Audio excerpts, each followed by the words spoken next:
Well, if I don't forget to unmute my microphone. Hey everybody, Alucard2089 here, and we're going to be playing some awesome Genesis stuff tonight. Finally got a Mega Everdrive Pro, and I've been wanting this thing forever, so I've got all the Sega Master System and Genesis stuff loaded up on it. I don't have all the Sega CD stuff yet. I'm going to get all those files put together and everything before I transfer everything over. It'll make it a little bit easier for me to remember where I left off, you know, with like downloading stuff. So I think I'm going to do it that way before I just, you know, start transferring stuff over to it. But either way, there's a ton of stuff on this thing to play. It's even got, you know, the old SG-1000 games. I don't think it'll play on a Genesis, but still pretty cool to have, and definitely excited to check it out.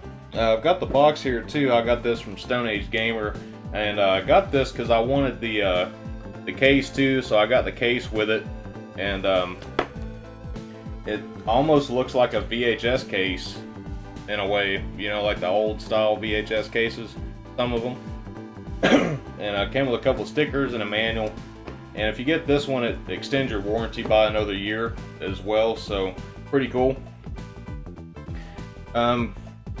Just gonna say hi to everybody real quick. We got Sweet Like Sugar here, Florida White Boy, I'm Borderline, Mark Smith, and I think that's everybody for right now. The first game that I want to check out tonight is probably going to be Musha. And I'm trying to figure out why my chat is not up on the screen here.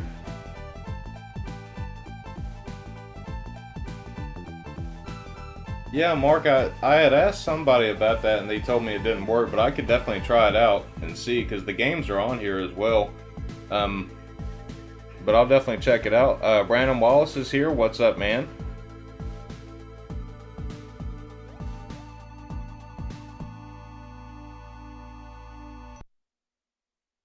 Gonna change over to the gameplay screen here, and I got the Streets of Rage theme going.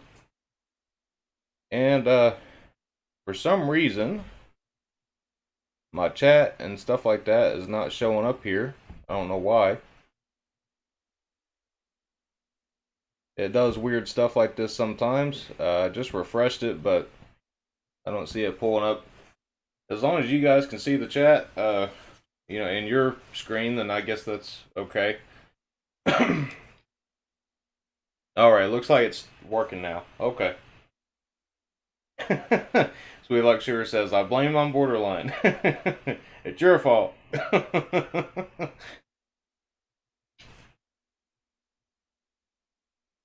Let's see. I haven't had too much time to play around with this. I got everything set up on it earlier. Apparently I installed everything the right way, the themes and all that stuff, so everything seems to be working fine. I was looking to see if this had, I don't think this one has like menus where it has like the different genres. I don't think it does. But I think I do want to play Musha first. So I'm going to scroll through. Here we go. I'm going to go with the Japanese version just because I like playing the Japanese versions a lot. Mark Smith says, if the SG-1000 don't work, you can always message Crix and mention it to him. Alright, he's really cool and listens to feedback. Yeah, actually, let me test that real quick. I've heard it won't work, but let me see if it does. Dude, this is the SG-1000 stuff.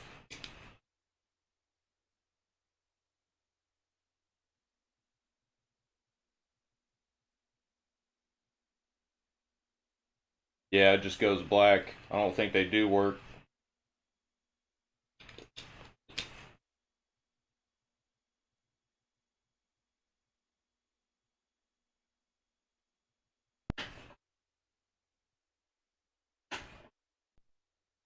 Have to reset it. There we go. Yeah, I don't think it'll work.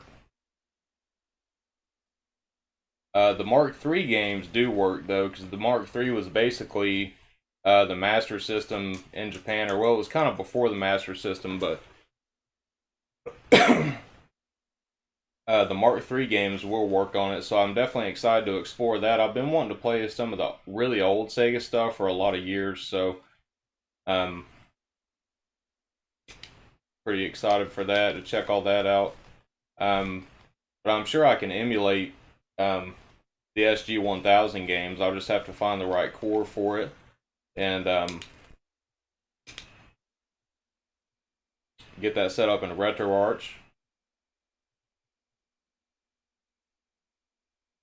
And this was the first game I tried out on it. I only played 2 games, I believe. And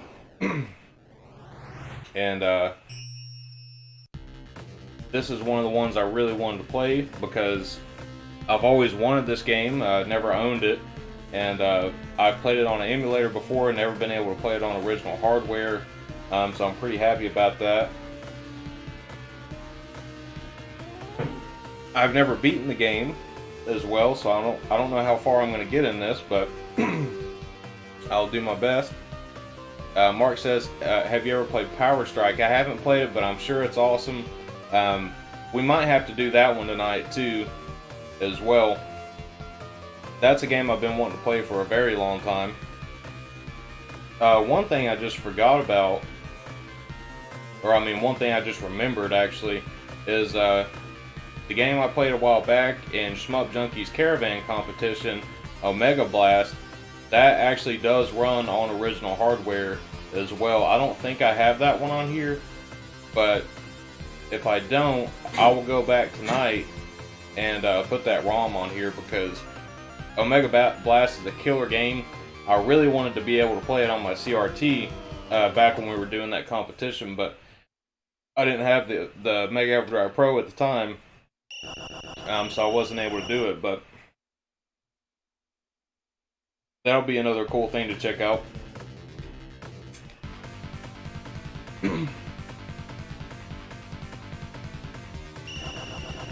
Alright.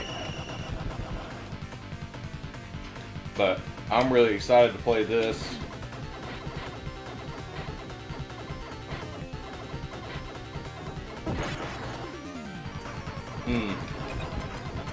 Are the buttons different?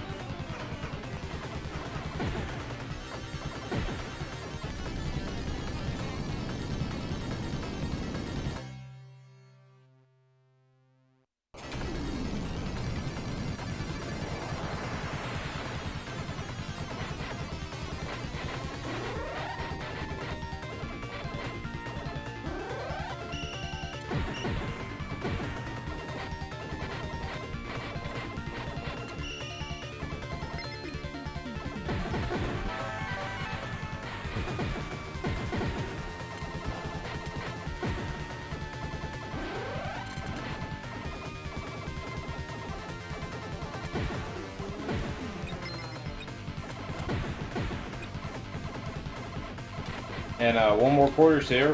What's up, man?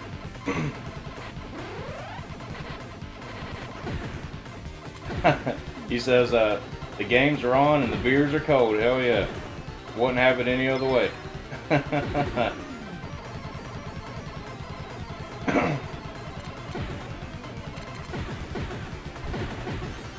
Florida says, will you play non-retro games on your channel? I do play non-retro games on my channel. I just don't play stuff like Fortnite and stuff like that. I've been playing some RPGs here lately. Played the Triangle Service demo. Been playing Cyber Shadow, which that's an indie game, but it is a newer game. It's not a retro game. I play a lot of indies, a lot of Nintendo Switch stuff.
Mark Smith, yeah, I don't think anybody that watches my channel is into that stuff.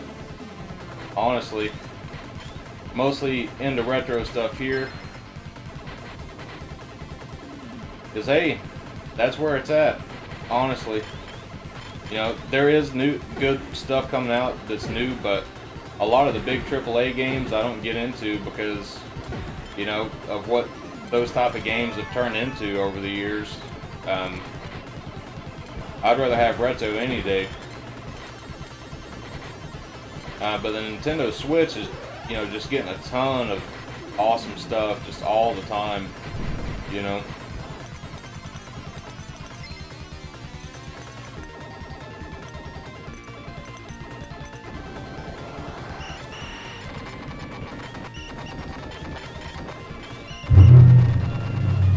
And it would be really nice if I could beat this tonight, but I don't know if I'll be able to.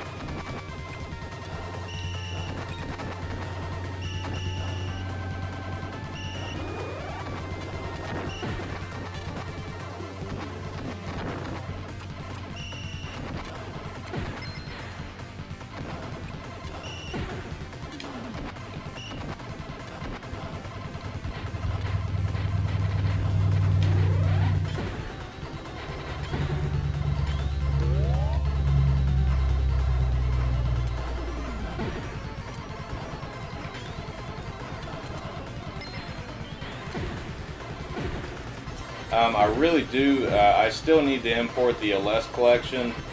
I missed out on that one, and I've really been wanting to import that and Esperate. And so hopefully I can do that pretty soon.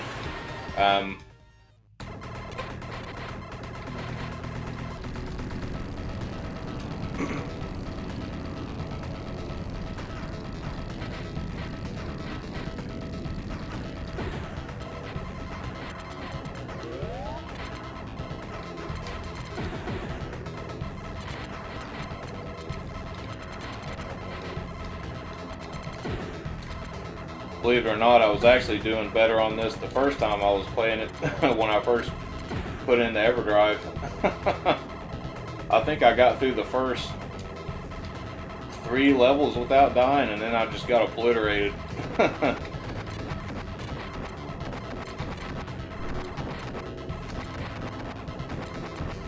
think I've already died twice on this one.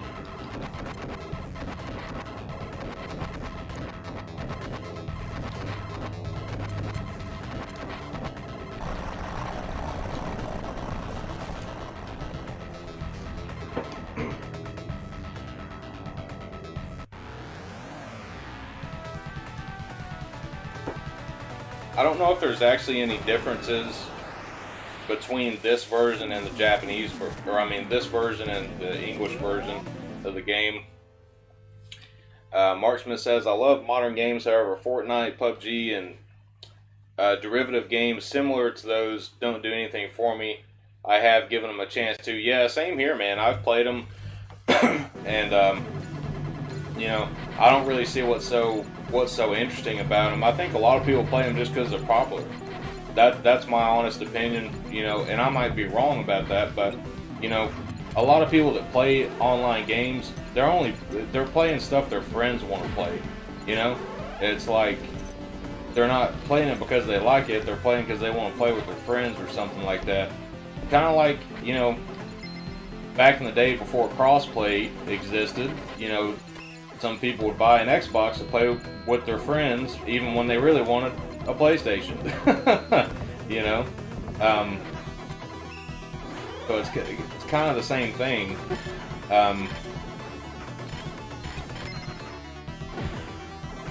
I feel like a lot of people like watching other people play those games more than playing them themselves too. You know, that's another thing about it.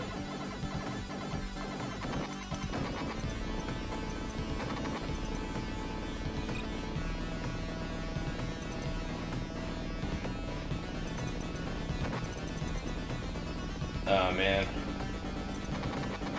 I'm not doing too good on this run at all.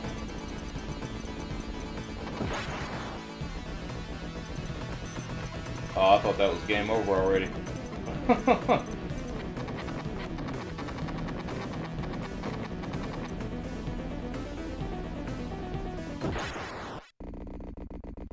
that was game over.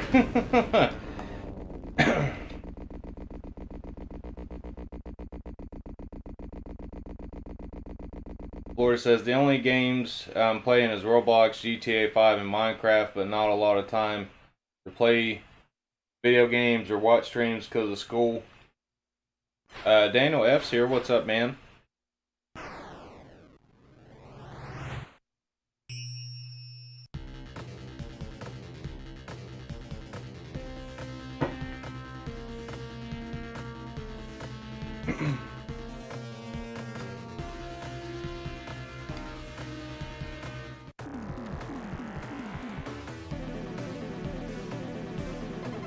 Oh, you can continue from there. Okay. I see.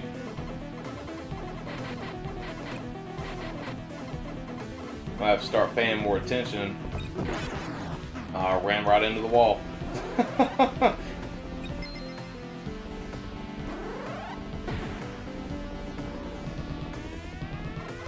think if I pay more attention, I'll be able to get through this better.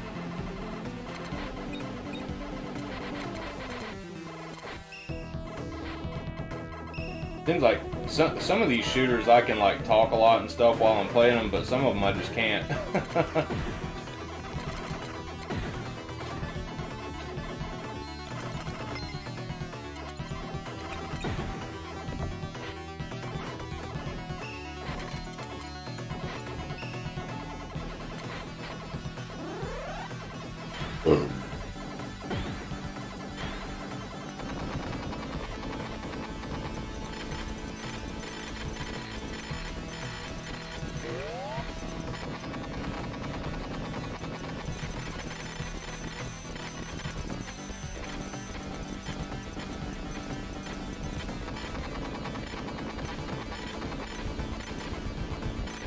Got her that time.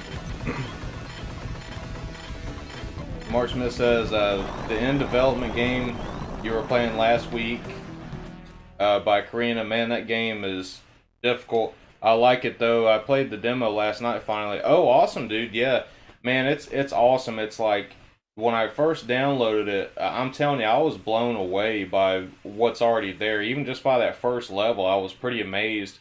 I did have to try that level quite a few times before I actually got good at it and, you know, could finish it, you know, without dying. It probably took me about 30 minutes of just playing that level over and over again to get good at it. The second one I still haven't mastered. Man, that one's tough. Like, that second level alone is just brutal, completely brutal.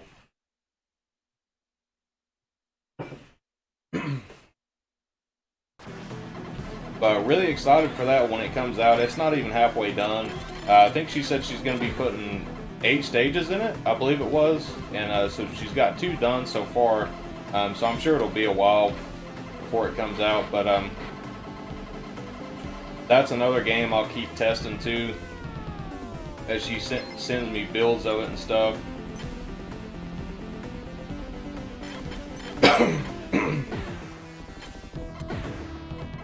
And you know, if she doesn't mind me, you know, streaming it again, you know, when there's like other levels and stuff added, I would like to stream that game again.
All right.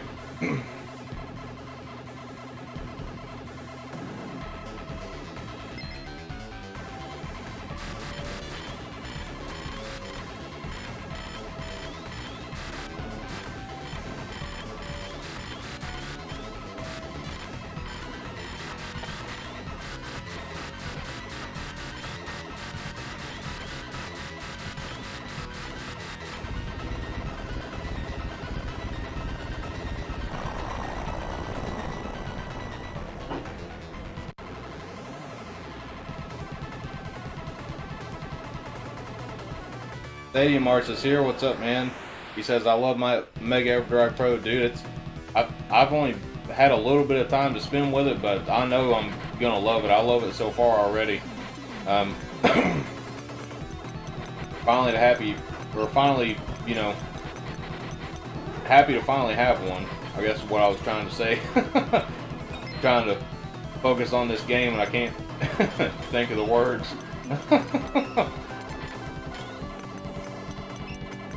I know I gotta shoot this guy when his mouth's open. There we go.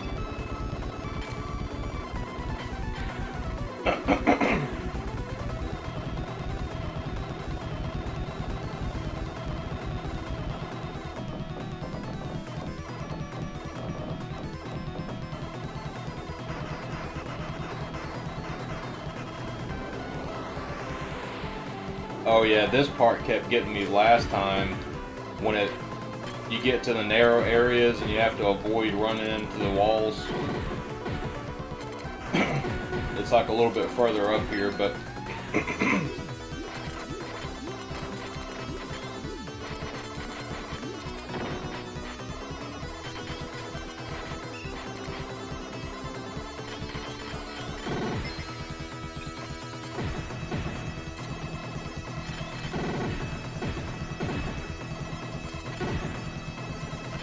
ooh, got a little bit of slowdown there. Not much, but just a tad little tiny bit.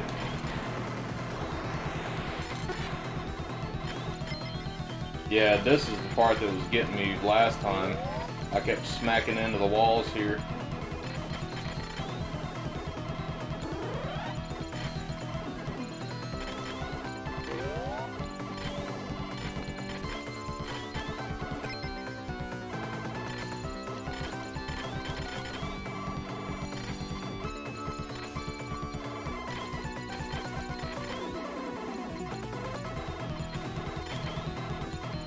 Oh, trying to avoid that power up too because I want to keep this one. Well, I made it. All right.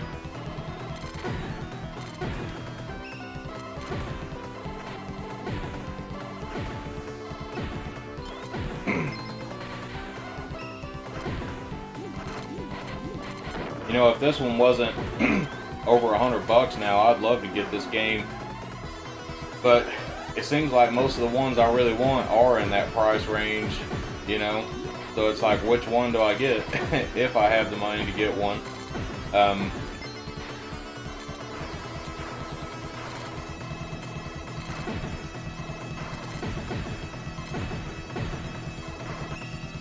I really need to, I need to get more PS1 imports. That's actually one reason why I haven't done a PS1 import stream yet, because I only have one game so far, and that's Ghost in the Shell, and I haven't even had a chance to play that one yet. I'm sure it's good, and I've seen a lot of other people play the game, but I haven't had a chance myself to actually play it yet. But I don't know if that's a game I could do a full stream on, you know?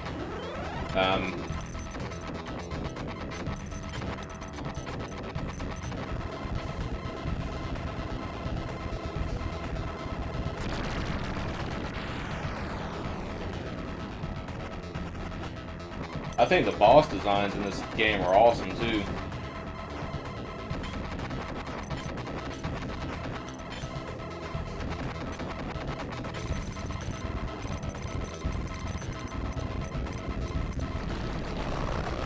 Alright, got him.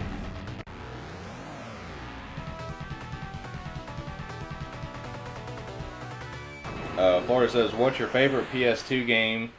Because you make good content, but if you had a favorite PS2 game, what would it be?" Um,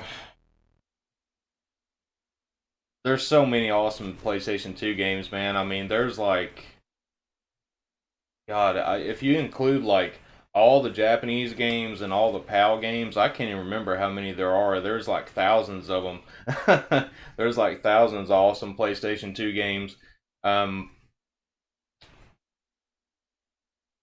well, there's a couple I can say for sure. I mean, as far as like stuff that I grew up with playing, um, I'm playing so much different PS2 stuff now, and most of it's awesome. So it's like I don't really know for sure what my favorite is right now. But I mean, like growing up though, um, I played a lot of Tenchu Wrath of Heaven.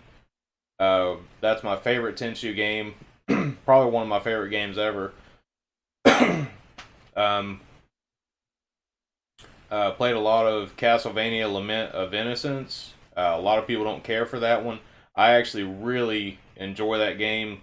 Um, I know a lot of people don't like any of the 3D Castlevanias. I think that one is very good. It's got a ton of replay value. Pretty much every time you beat the game, you're gonna unlock something really cool. You're gonna unlock another character, or something like that. You know, or maybe the hard mode, stuff like that. I've went through that game a ton of times and still love that game. um, yeah, I can't really. There's so many good PS2 games. I can't really settle on just one, and there's so many I haven't played. Um, you know, and even new ones that I'm getting too. But those are a couple of my favorites though. Tenchu 3, Wrath of Heaven, and Castlevania Lament of Innocence. Daniel F says, "How are you liking Musha so far? How does it stack up against Spriggan on the PC Engine?" I really love them both. I love Spriggan. Spriggan's an amazing game as well. I don't really know which one I like better. I really like how in Spriggan you get the different orbs, and you can change the colors and make them totally different weapons. I really like that about Spriggan. Um, I don't know. I don't really know which one I like better. I really love both of them. I think they're both amazing. Um, RK Games is here. What's up, man? Yep, and RK Games is working on a couple of games right now. Very excited to play those when they're ready.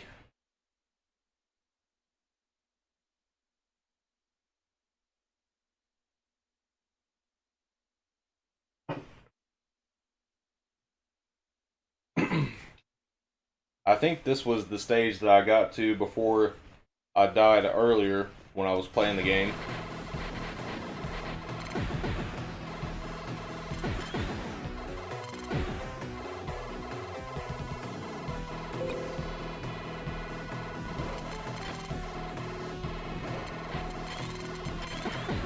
Um, I would really love to get into doing like artwork like this, like how these backgrounds are and stuff like that. I've always loved like those city backgrounds in games like this, especially of this era. And really like to get into doing that myself. I'm sure probably have to learn some different techniques and stuff like that than what I know now, but oh, I forgot to plug my computer in, guys. Hold on a second. Gotta plug this thing up before it goes dead real quick. Hold on.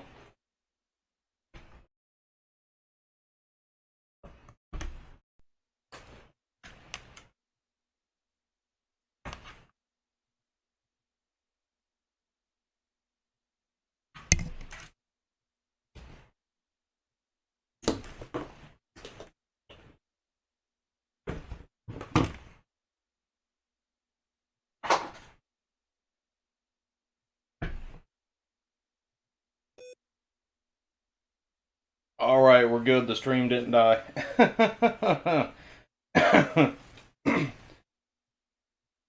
Man, That's the first time I forgot that. I'm glad it didn't die.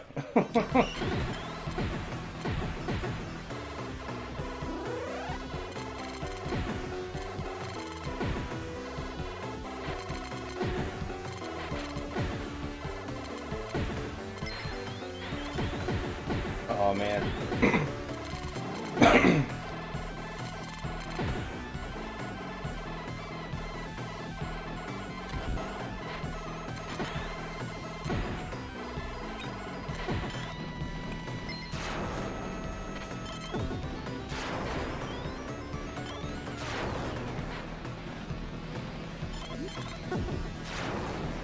Yeah, right here where those guys come out, that's where I lost all my lives on my first run today when I was testing the Everdrive.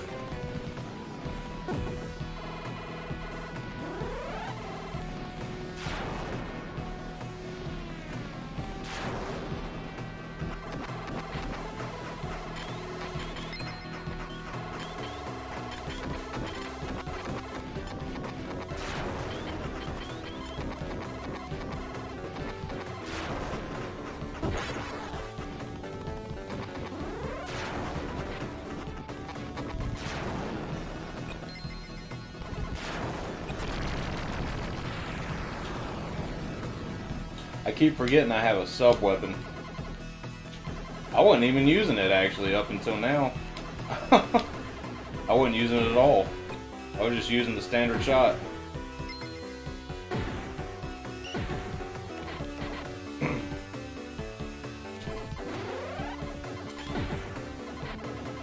Well, I don't think you really have one if you have the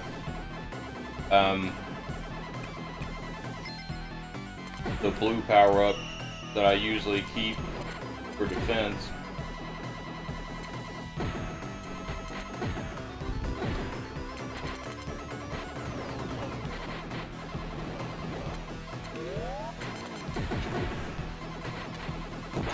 Ah.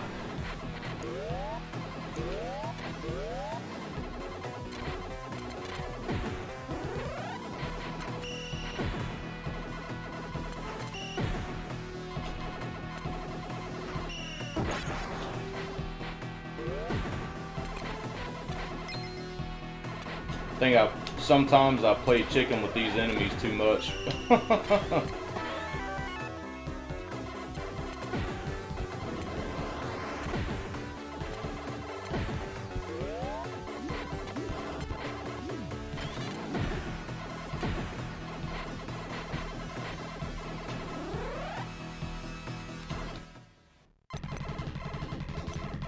Alright, boss battle time.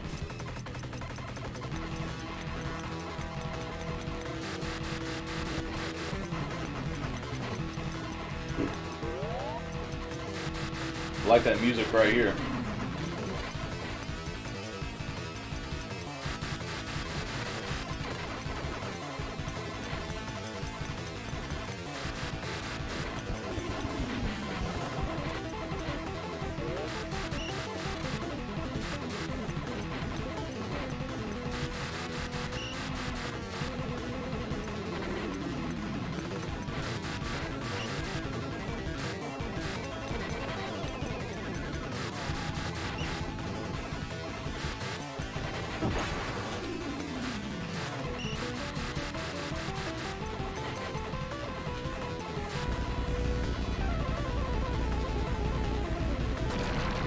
Man, I barely beat that guy.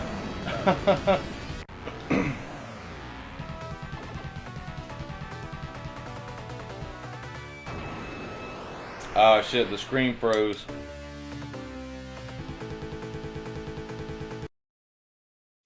Hold on a second, guys.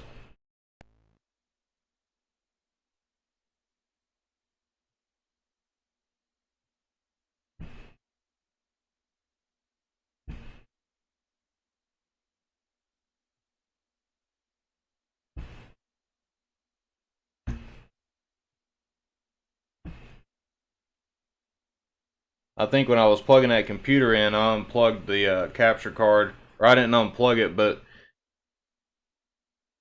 I guess it tilted it to the side a little bit and caused it to lose connection.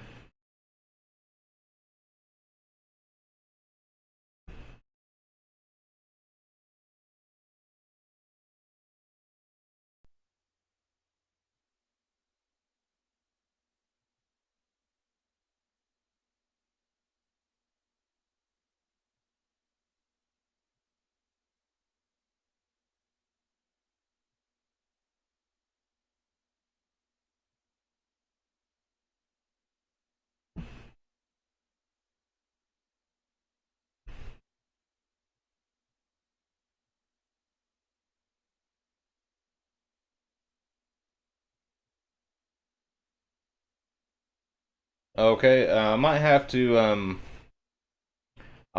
restart OBS real quick to get this to start working again. So if the stream stops, I'll start it up again. Just refresh the stream here in like 30 seconds or so.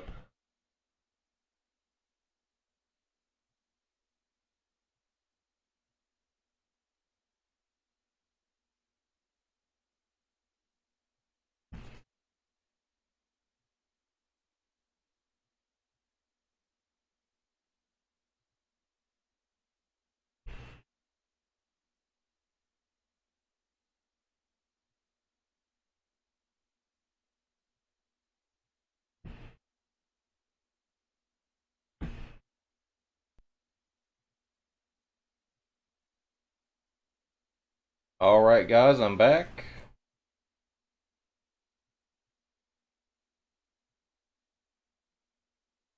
Hopefully, this works this time. Alright, yeah, it looks like it's working. Cool.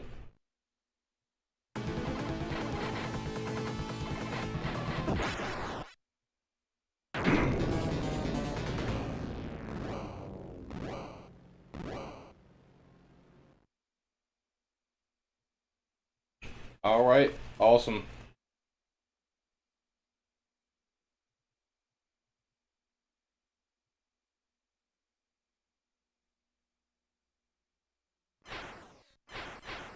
Florida, you gotta close out of the stream and open it back up again.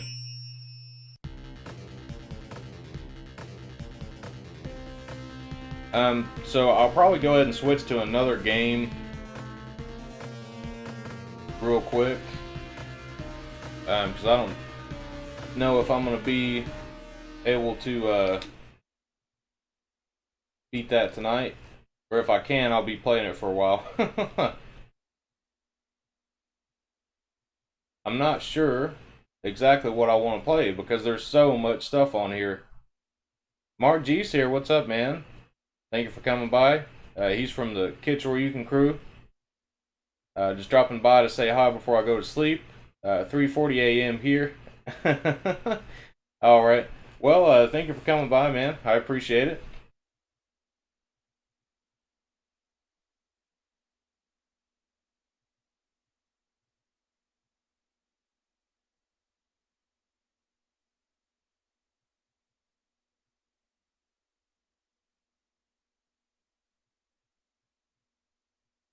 $12 pages. Yeah, there's a ton.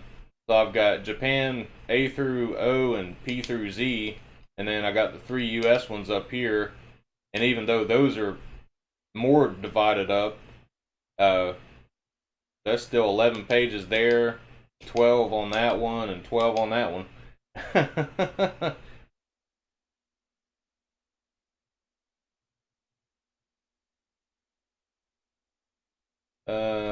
Let's see.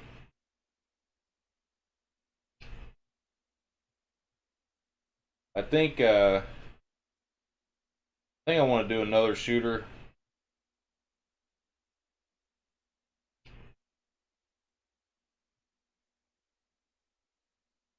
I think we'll play the play one of the Battle Mania games, which is troubleshooter in the U.S. Stadium Art says play 32X.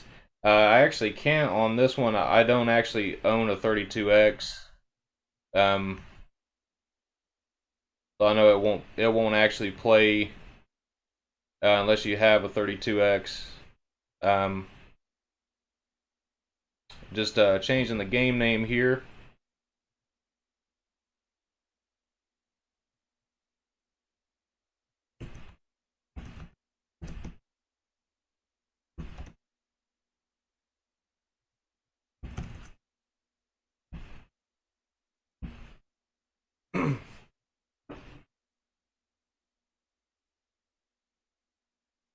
Daniel F says try Divine Ceiling. It's a shooter. Okay, I haven't heard of that one. I've checked that out. Stadium Art says I was bugging you. For me, I have a 32X, but I just use my Mega Everdrive X3 with that. and my Everdrive Pro is in my high def Model 1. Awesome. Yeah, that's what I've got right now. I've got a high def Model 1. Daniel, after I play this, I will definitely check out Divine Ceiling. I don't think I've ever seen that one.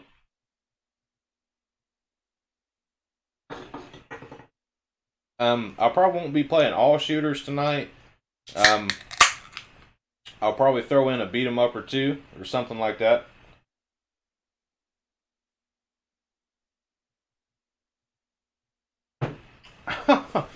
Wonder what this is. Boogie Woogie Bowling.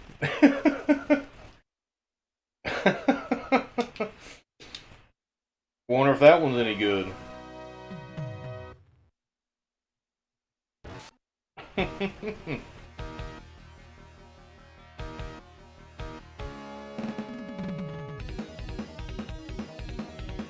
Now that's some music right there.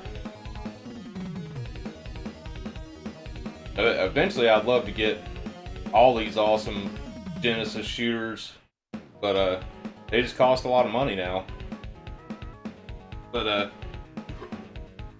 just happy I can finally play them on original hardware.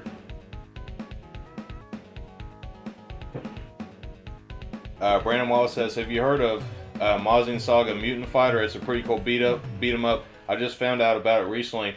That's actually the second game I tested out today, because that's a game I've been wanting to play myself for a while too. It's pretty cool. It is pretty hard. I don't think I got past the second level. It was pretty tough. Pretty cool game though. At the end of each level, basically you fight in the robot, the Mazinger Z. It's based on an anime in Japan. And it becomes like a 2D fighter, you know. Kind of like how the old Power Rangers game did on the Super Nintendo. It's kind of like that.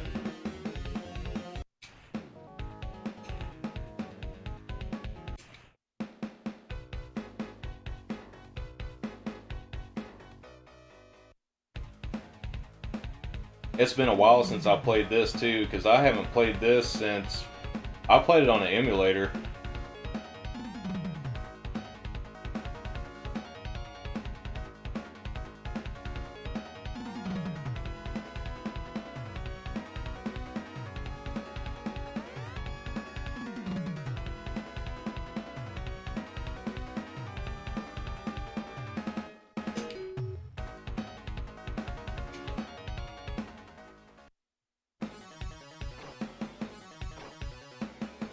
Man, this looks so good on this TV too.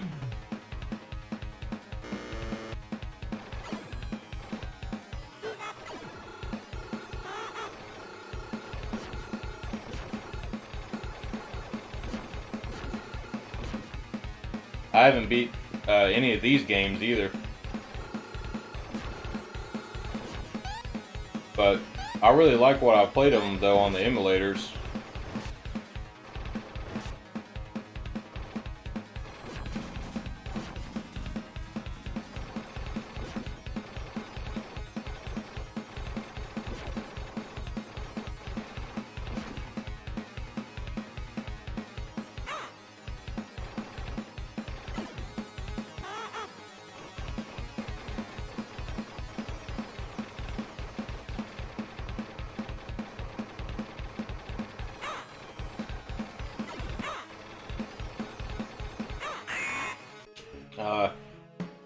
I got stuck, I couldn't go nowhere.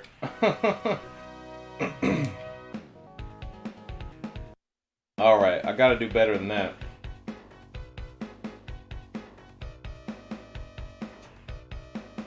Daniel F says, another good shooter is Glailancer. Man, that stage 1 OST is godlike. Yeah, Glailancer is actually a good game. That's another one I've played a little bit of on emulators.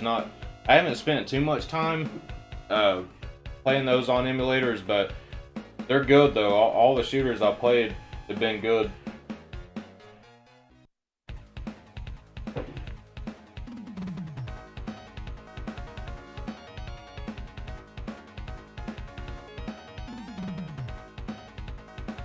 kind of like this one that I already had last time.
Alright, got through it that time pretty easily.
Man, that robot's got a wiener, don't he?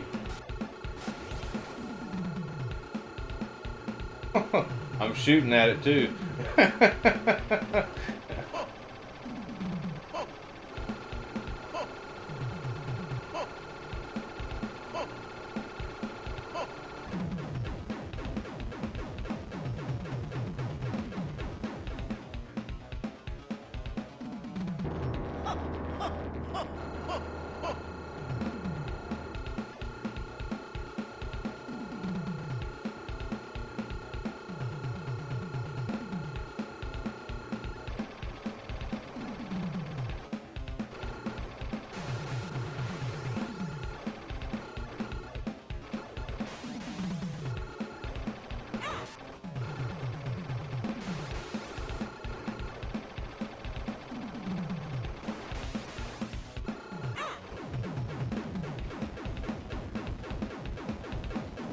Alright. I've destroyed the metal ding dong.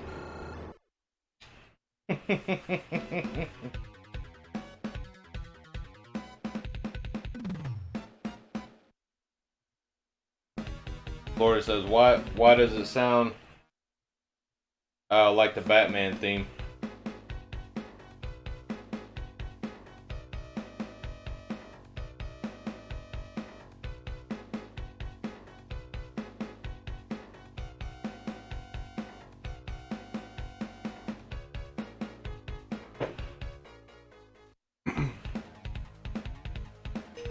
I think I'll stick with...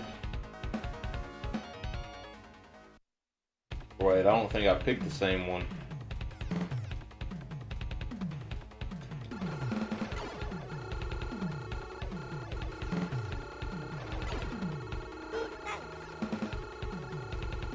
Why would I want speed down?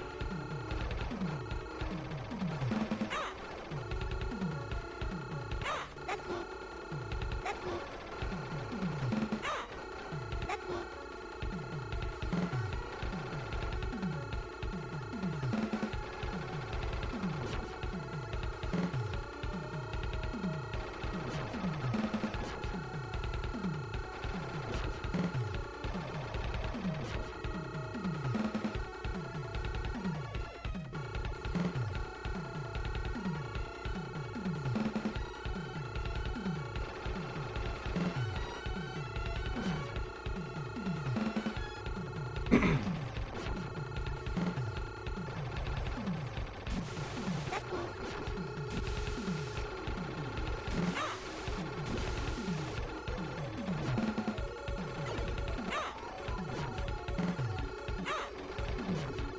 I was trying to grab the power up.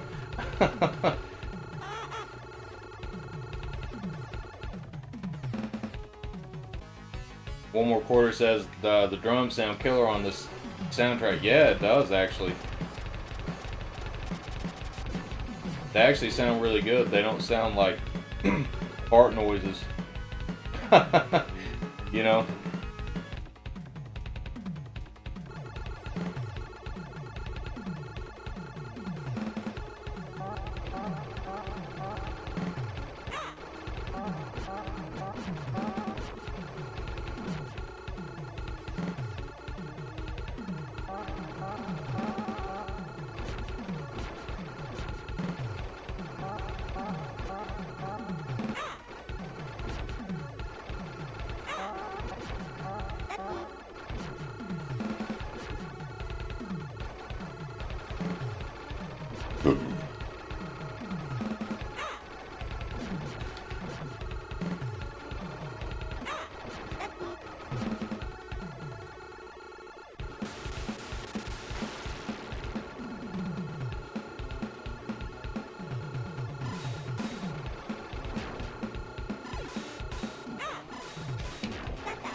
Them screams.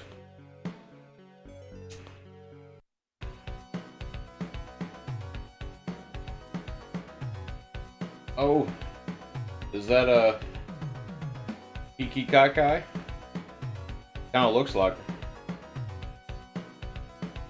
Little shrine maiden.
That looks like Darth Vader with two sets of glasses on.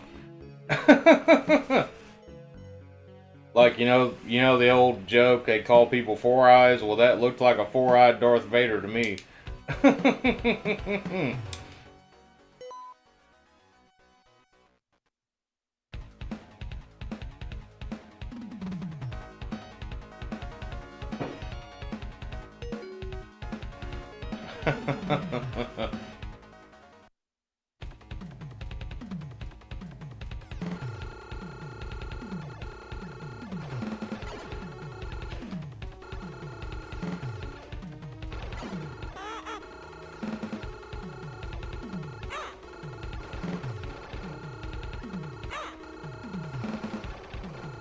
And that's hard to stay out of the way of these blades.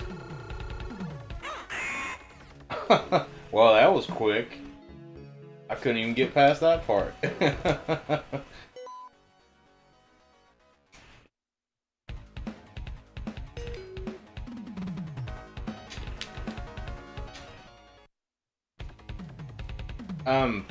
I can't remember which one it was, because I don't think I've ever played any of the Sailor Moon games, but I know that there were some of them that, you know, had some pretty cool beat 'em ups, and I know there's some on here on the Genesis too, and because I saw that earlier, so we might play some type of beat 'em up later, maybe that Mazin Saga or something like that.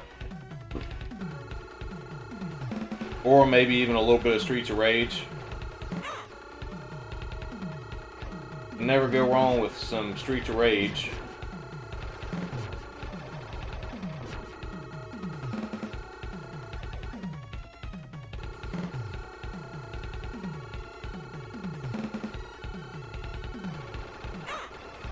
Yeah, I don't know how many levels there are in this game, but it's pretty tough.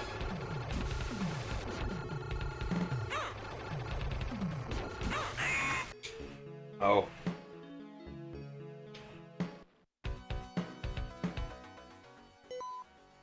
Got one credit left. I'll give it one more try. See.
There he is.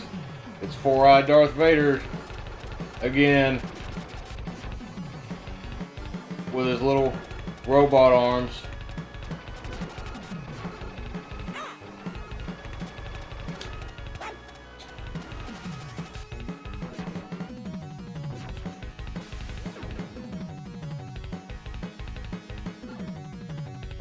Yeah, you run away, Vader.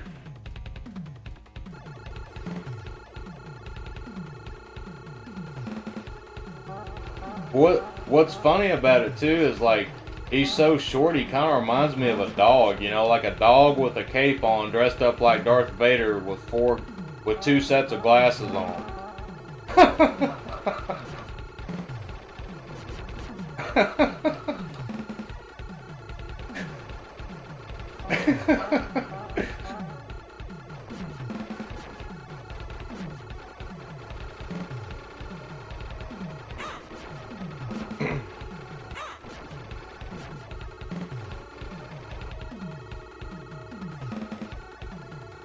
Okay, here's the boss now.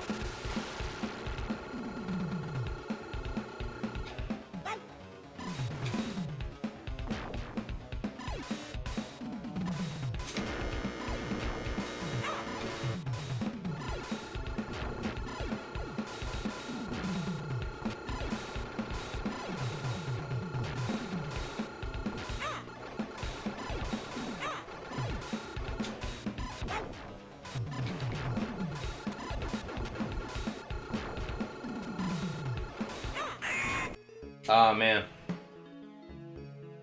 Well, maybe I'll do better next time. I think I need to practice this one a little bit more.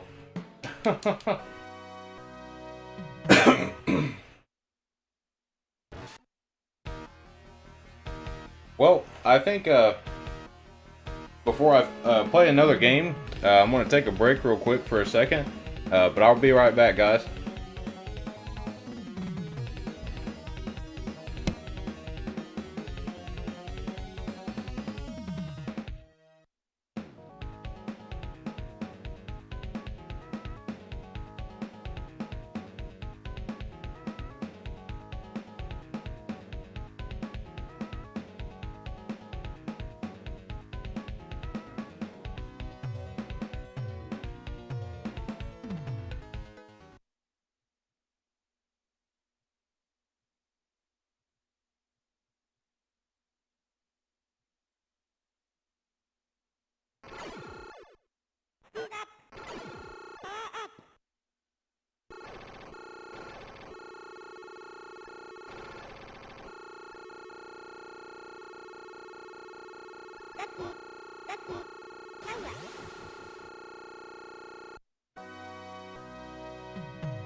Alright guys, I'm back. Thanks for waiting.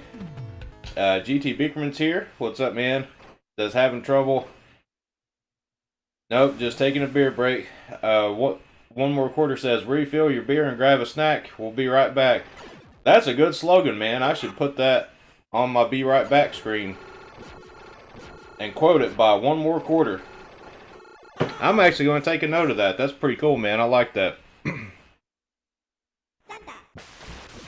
me pull up my sticky note real quick.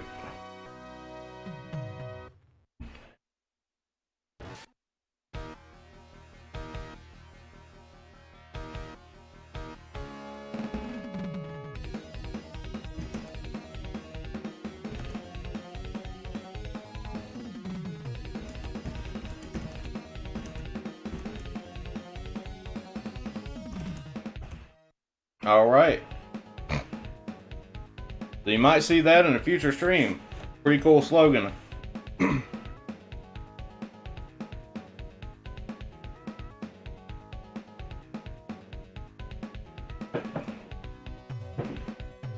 Alright, so I am going to switch games, play something different. While I was taking a break, I was thinking about some other stuff too.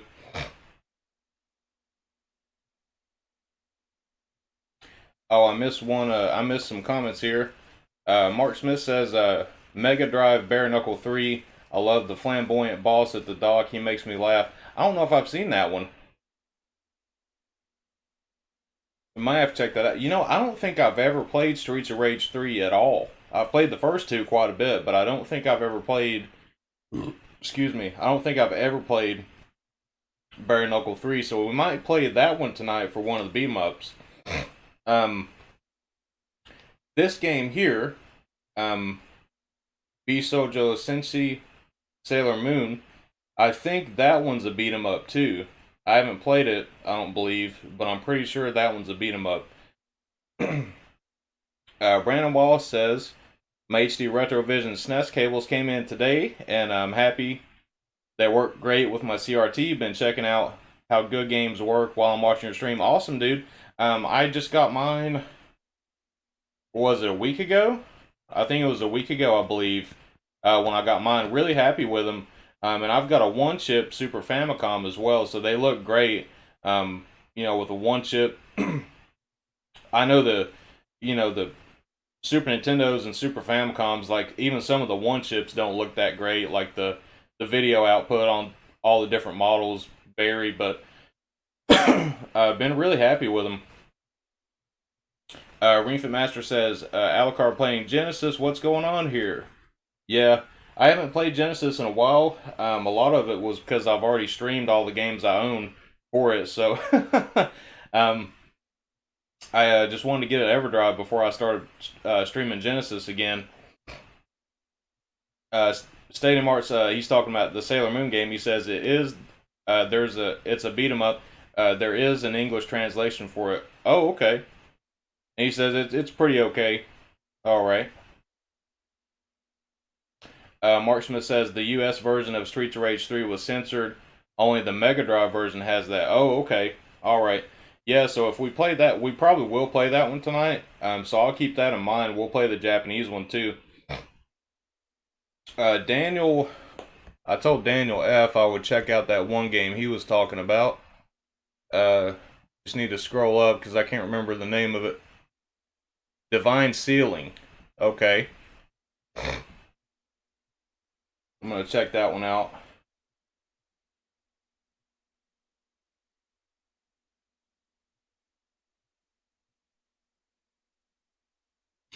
Maybe it's a US game.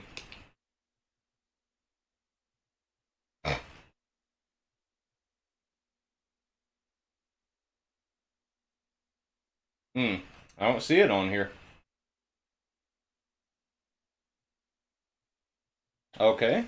Well, I'm going to add that to my sticky note too. That's a game I don't actually have on here. So I'll have to get it.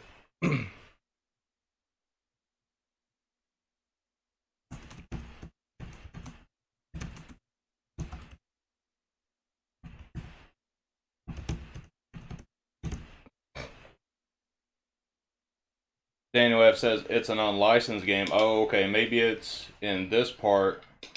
Unlicensed. Oh, there we go. There we go. Okay. It's in this section, so I do have it. Okay.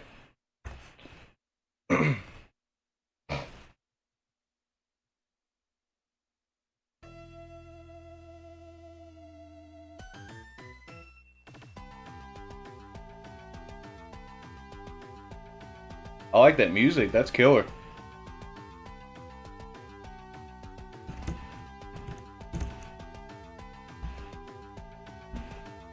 Yeah, that's some killer music.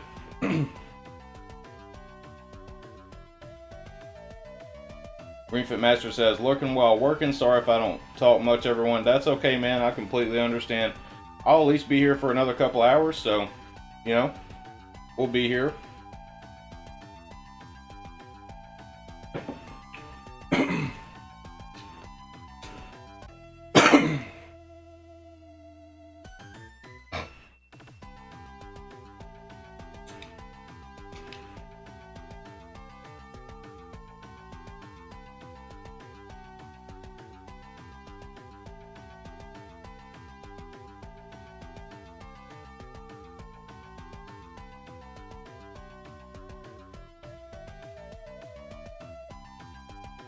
Going a little bit too fast for me to be able to read all of this. And I actually don't like it when it's all in kana. I'd rather just use kanji. Honestly.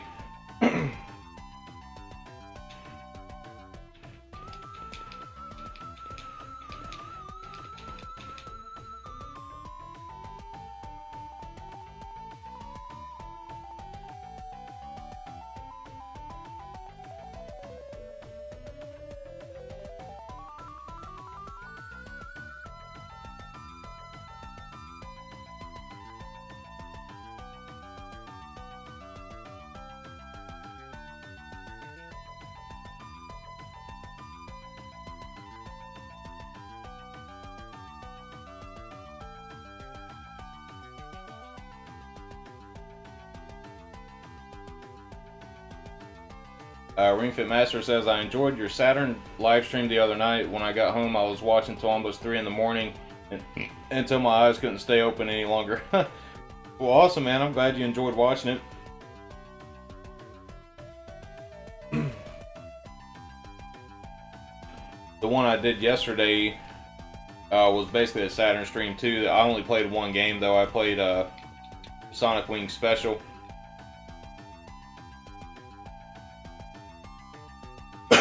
Man, there's a lot of story to this game.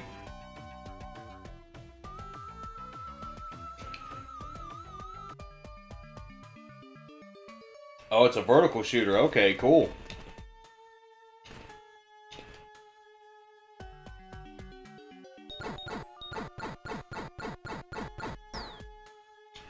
Oh, got too close to him. Yeah, this is cool, man. I like this. I don't believe I've ever seen this before.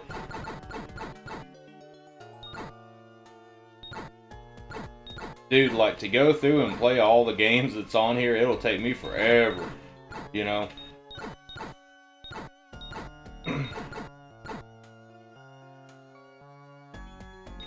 Yeah, that water effect is crazy, isn't it?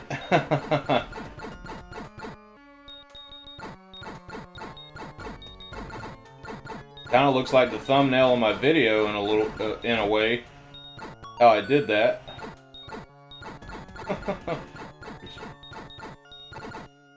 Y'all probably would never believe how I made that. The background for it, anyways.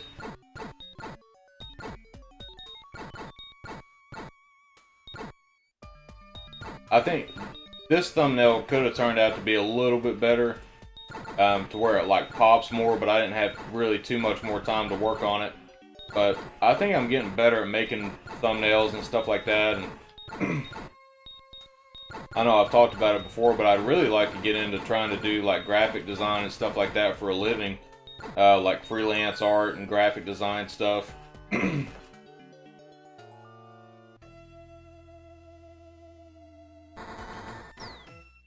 Oh, I wasn't paying attention.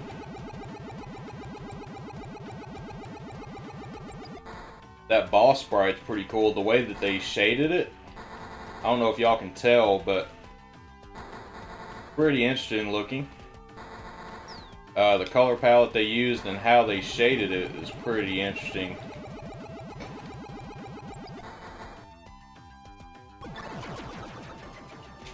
Do I have bombs? I don't think I do. If I do, I haven't used them yet.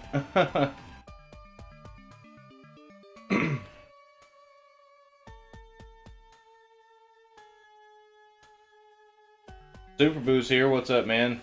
He says, them water effects, though. Yeah. I could see where it'd be distracting. I think if I paid attention to it too much, I'd get really distracted, but I think I've been just mainly focusing on where the enemies are and where the bullets are.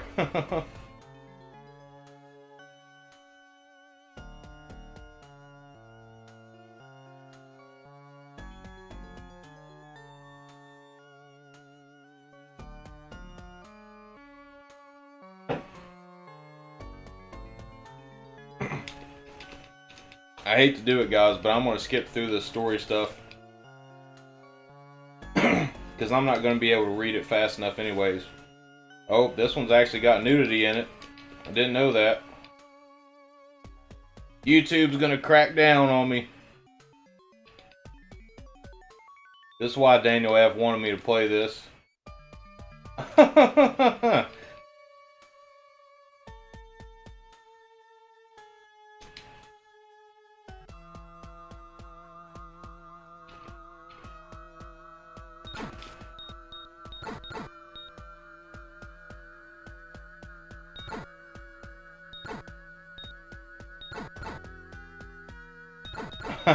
Oh, I don't care.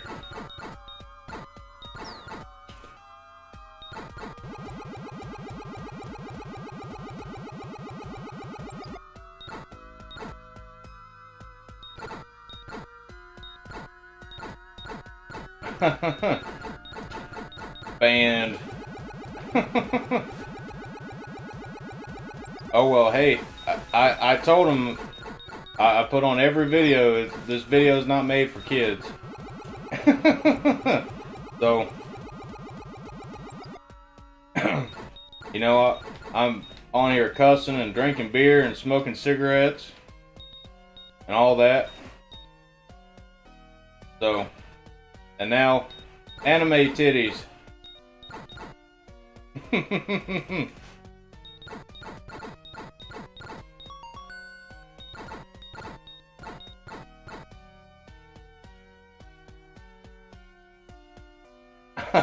I would actually be pissed if they did ban me, I guess, but oh well. I've already played it now, so I ain't gonna worry about it. We'll see what happens, but I think it'll be fine. Especially like, what, an hour into a stream? And I'm not even monetized, so they're probably not even gonna look at it.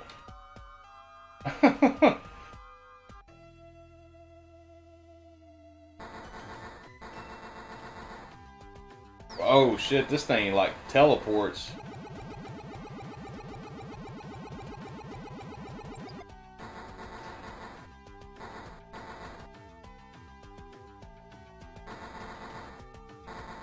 Oh well, I guess it doesn't hurt me if I run into him. So that's cool. I think just to be on the safe side, I'm gonna turn this one off for now.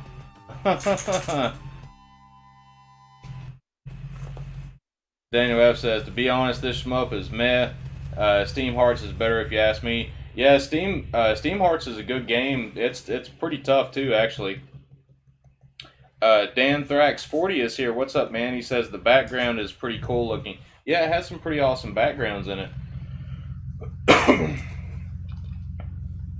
Let's see.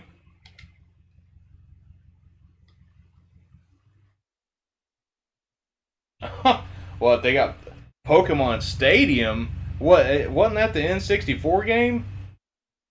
They got Pokemon Stadium, Resident Evil, Russian version. Dude, there's a lot of Pocket Monsters, that's Pokemon. Pokemon Crazy Drummer. Plants vs. Zombies. Pirates of the Caribbean 3. Holy shit, man. It looks like there's a lot of badass unlicensed games on here. Wow, they got Soul Blade, Soul Edge versus Samurai Spirits. We'll have to come back to some of these later, some of these unlicensed games. That's awesome. Tekken 3 Special, holy shit.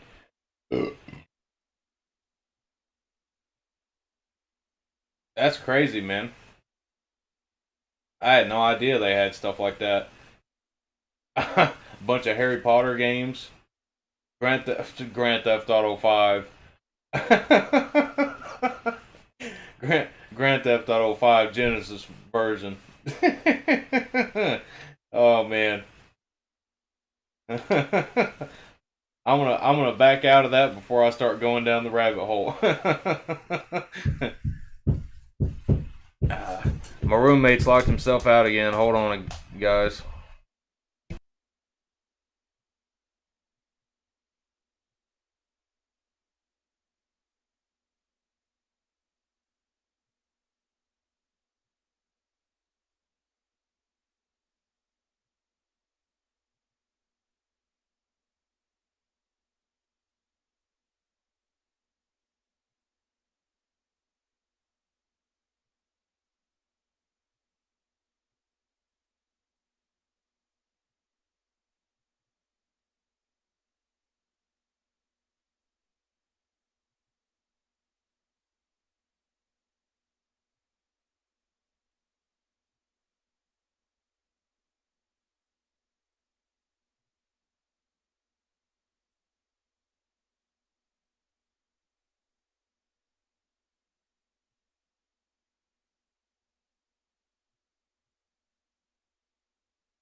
Alright, sorry about that, guys. I'm back. And, gonna find another game to play here. So, another one that I was looking at, too, is, I've always wanted to play, the Yu Yu Hakusho, Mega Drive game. Big fan of Yu Yu Hakusho. And I think I might check that one out real quick, too, before I forget about it.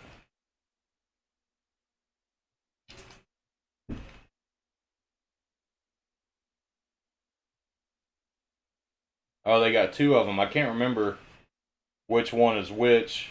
I think it's this one here, I believe, is the one I want to play.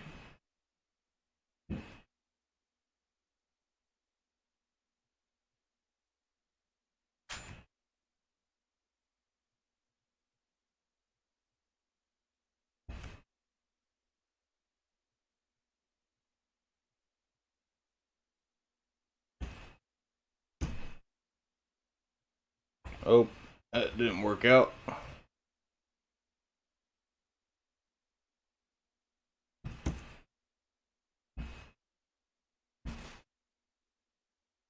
Alright, we're going to check this one out real quick. Oh, Zero Wings. Zero Wings, another game I've never played. Might have to check that one out too.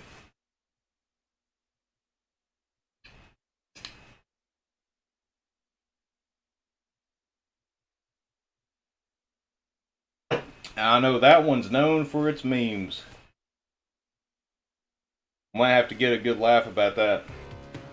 Oh yeah, I forgot this one was done by Treasure. Hell yeah, Genkai.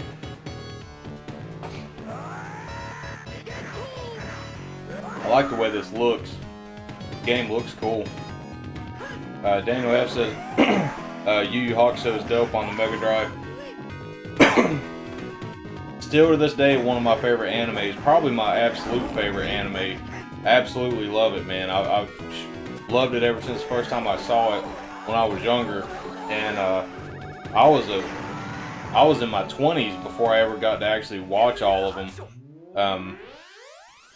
But ever since then, I've watched that series over so many times. When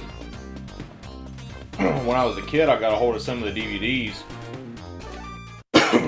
And I watched them over and over again.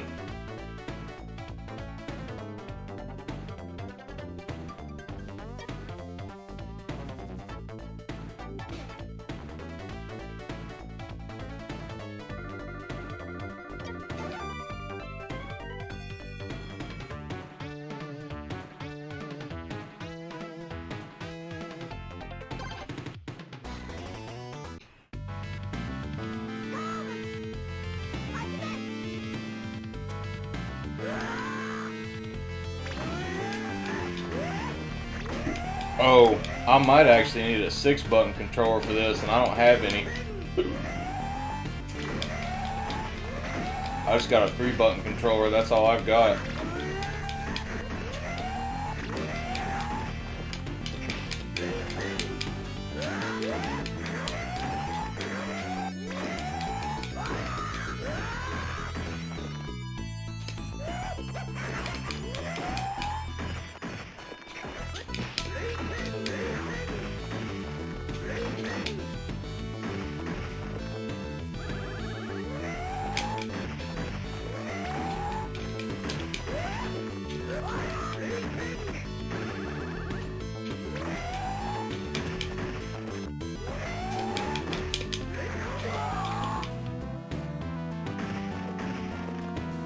Yeah, I don't have a 6-button controller anymore. When I gave one of my little cousins my Model 2 Genesis a while back, and I had two 6-button controllers, and I gave him that so him and his brother could play it.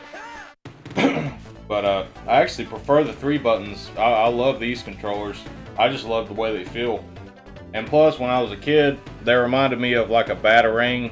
I was definitely a Batman kid growing up, so I still remember that. Still remember all that. Well, I'll at least try to play it for a minute and see how I do. Probably not going to do too well, but... Reluctant Heroes here. What's up, man?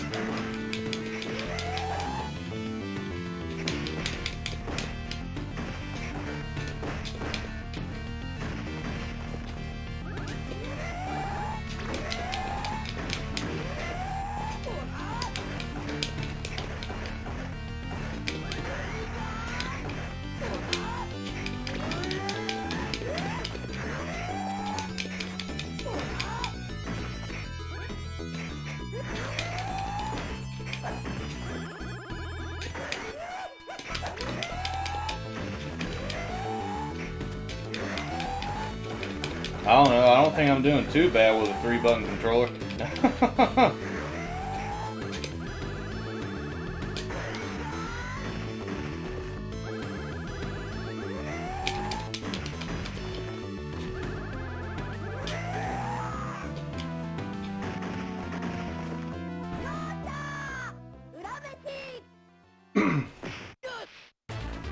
Danthrax40 says get a Retrobit 6-button pad. Yeah, I could get one of those. I've got one of the Saturn ones as well. Brandon Wallace says I recently got the 8-bit though M30 2.4 gigahertz or 2.4 hertz 6-button pad. I think it feels pretty good. Reluctant Hero says I enjoy the Hori Mega Commander. That's actually the controllers I'm looking for, Reluctant Hero. The Mega Drive ones and the Super Nintendo ones. I want those, especially for like the turbo functions and stuff. Because I've got an arcade stick back here too, for the Super Nintendo, but the buttons kind of stick. I mean, it looks like in perfect condition, but the buttons kind of stick. I think I need to take it apart and clean it and stuff on the inside. But I got that because it had turbo, and now I still need a Super Nintendo controller with turbo because of that.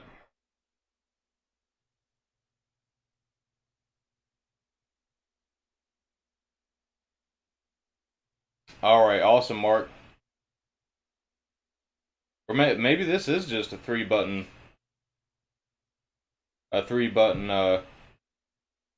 game then.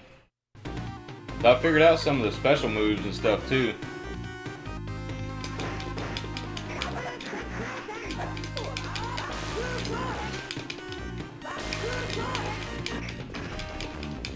Reluctant Hero says, Mega Commanders are a pain to find. It took me a while to get one at a fair price. I believe it, because I've been looking for them for the Super Nintendo too, and they're pretty pricey, even for the Super Nintendo, but I think the Mega Drive ones are more than those.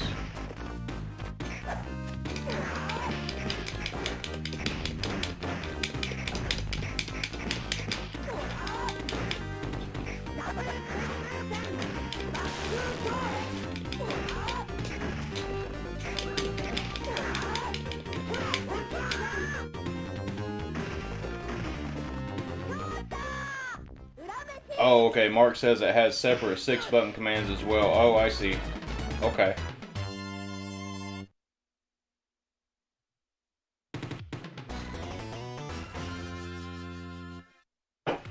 Really loving the way this looks. I know this game's expensive now, too.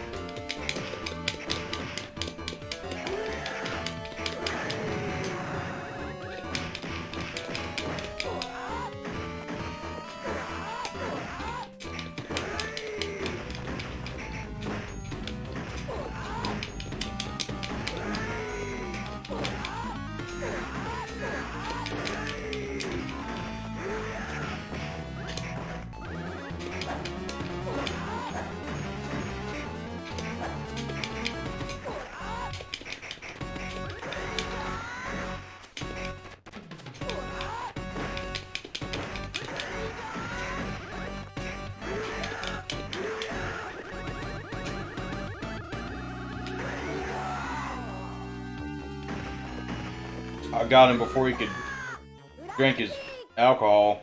That guy, the more he drinks, the stronger he gets. I remember that guy from the Dark Tournament.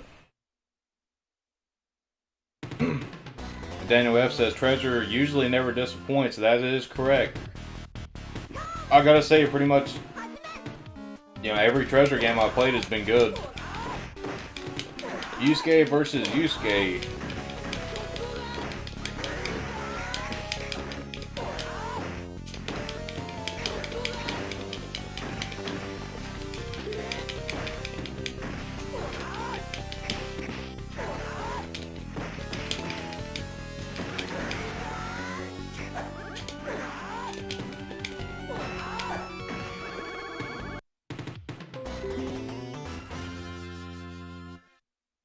Alright. It says OBS disconnected there for a second, so you might have to refresh the stream. It looks like it's back now, but it says it disconnected there for a minute.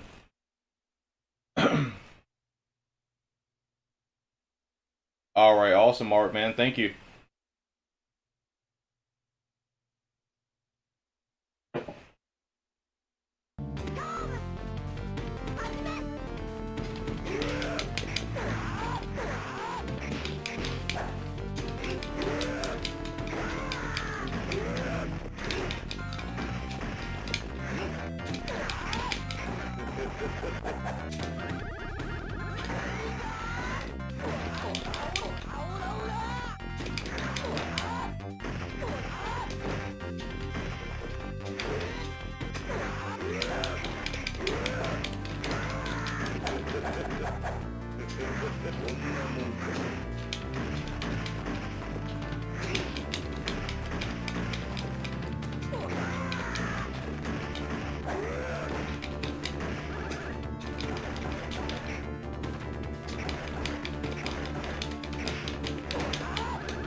I barely got me. That was such a close fight.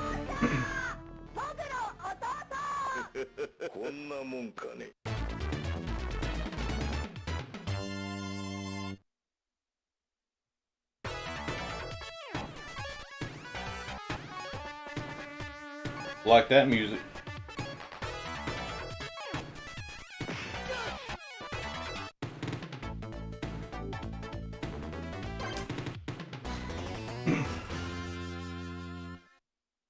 Mark Smith says he cheesed you. Yeah, really.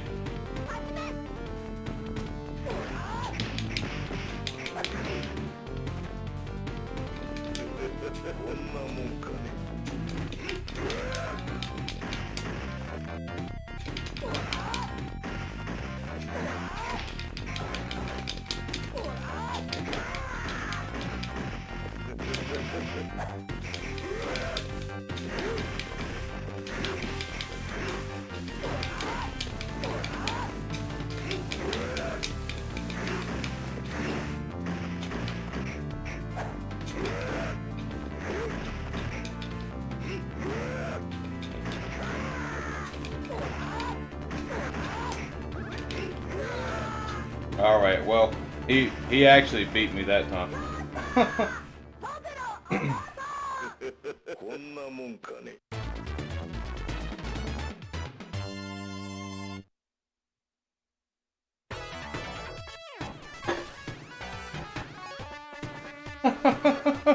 Look at the way he's swaying back and forth like that. Looks like he's doing some kind of crazy dance or something.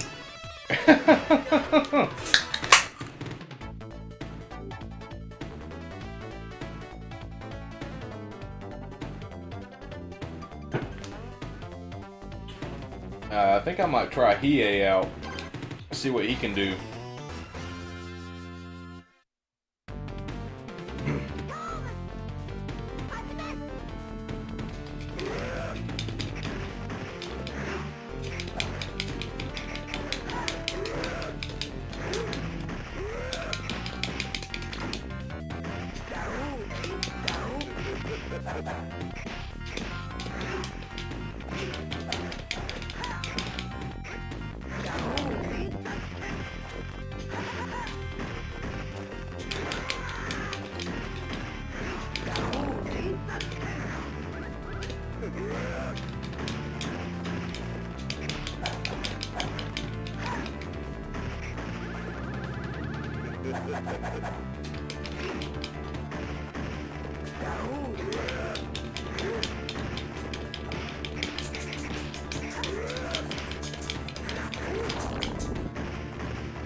Ah, he got me with that grab.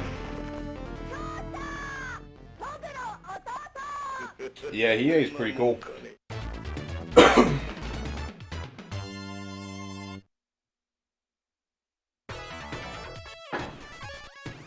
He's dancing too. Doing this shit. It's like, it's funny because it's supposed to be them, like, I guess, like, almost about to pass out from the battle or whatever, but it looks like they're dancing with that music and everything that's going on.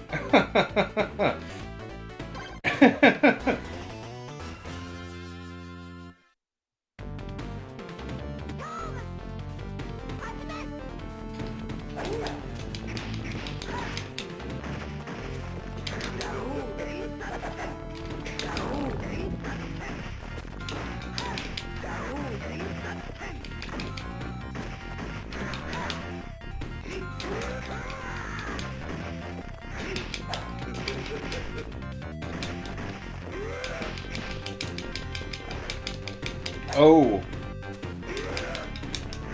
I figured out how to teleport, I believe.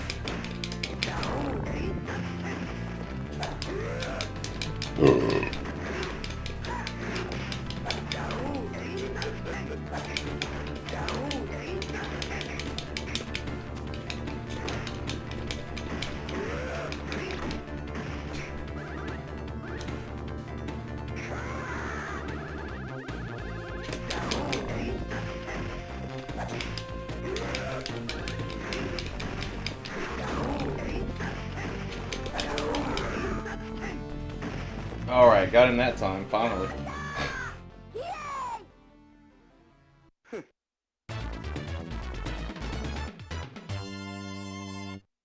You know, now that I think about it, I think the last Yu Yu Hakusho game that came out was on, like, the PlayStation 2, I believe. I never played any of those games. I've heard they're not the greatest, but as big of a fan as I am of the series, I'd play them anyways, just because I love Yu Yu Hakusho so much.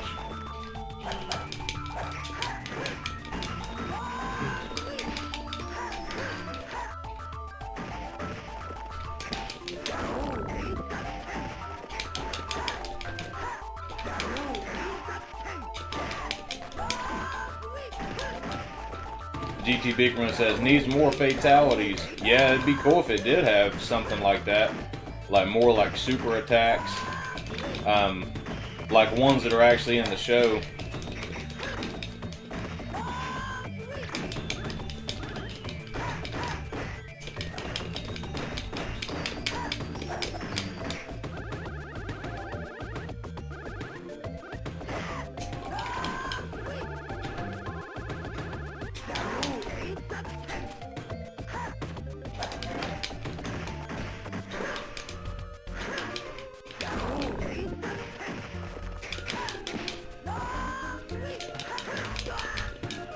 You got me.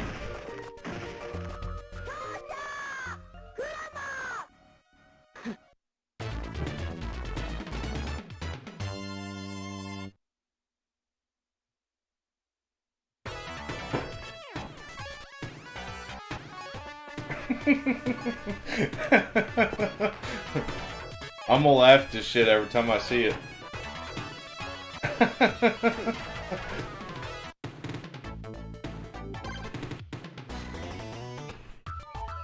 Super Boost says, I've got Dark Tournament for the PS2. How do you like it, man? I know a lot of people say it's not the best, but it's pretty cool, though, if you're like a fan of the series. That's kind of what I've heard, anyways.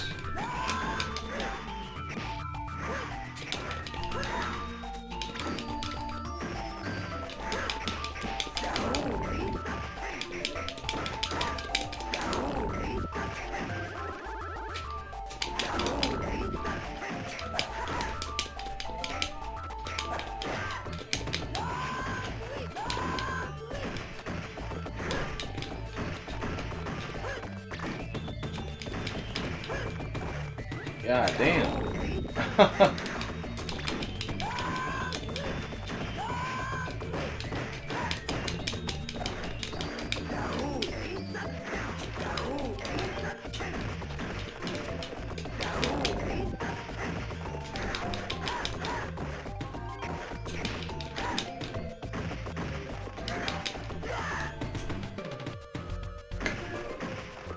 Oh, he got me again.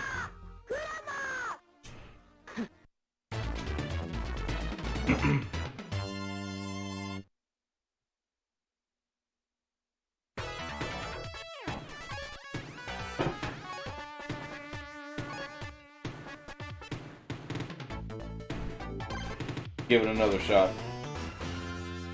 I like this game though. I mean, it's not the best fighting game, but it's still a lot of fun.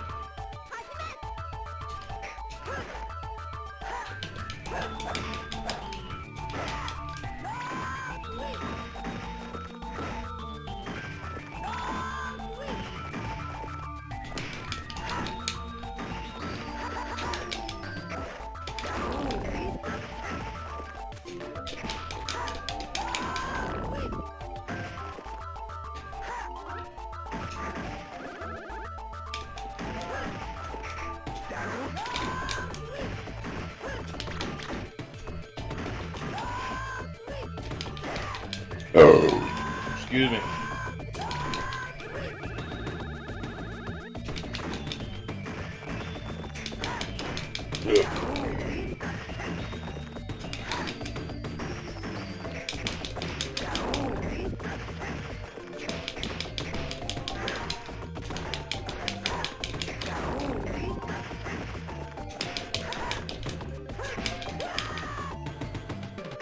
Got him that time, damn.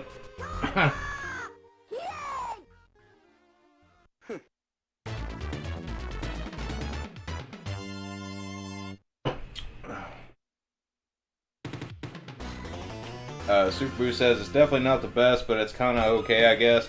I haven't played it in a long time. It's a 3D fighter. Yeah, I'd like to check it out just to play it, just because I'm such a big fan of the series, you know.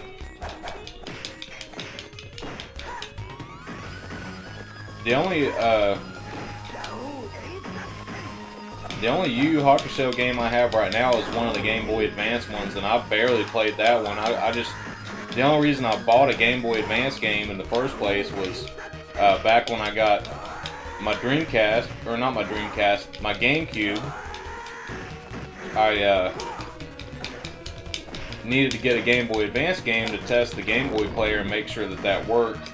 And I saw that in the store, and that's what I ended up going with. But it's like an RPG kind of. It's pretty different. I played it a little bit, but I didn't really play it that much. I was mainly just getting it to test.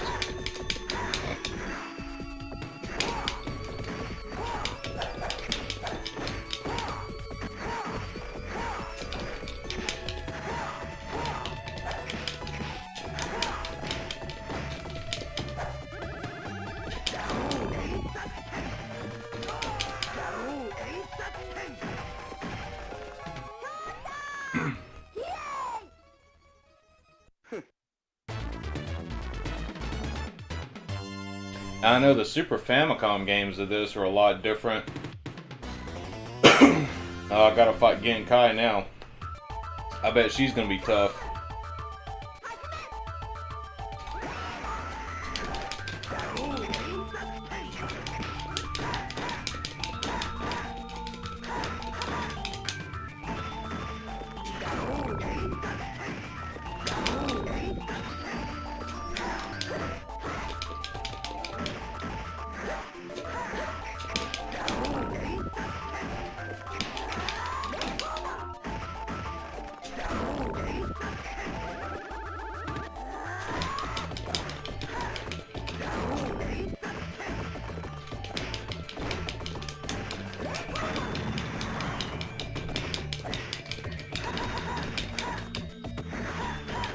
Oh! I don't know how I did that move, but that was badass.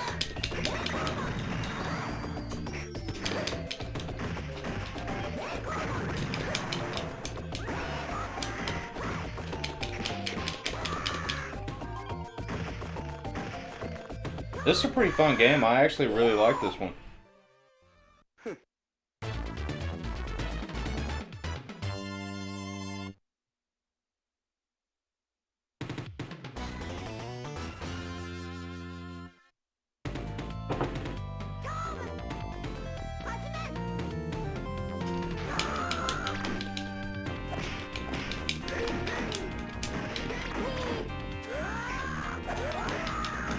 Oh, damn. Kuwabara's got some fucking moves, don't he? He's like kicking my ass.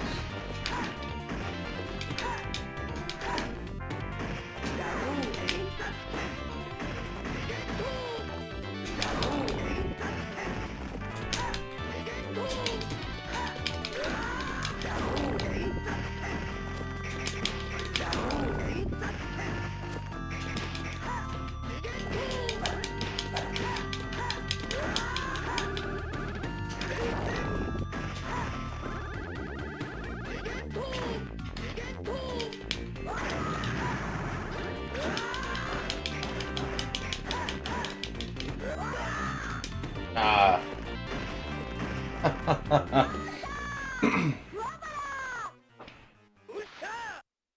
Mark Smith says that doof makes me laugh in the cartoon. Oh, I know, man. I'll laugh my ass off at him.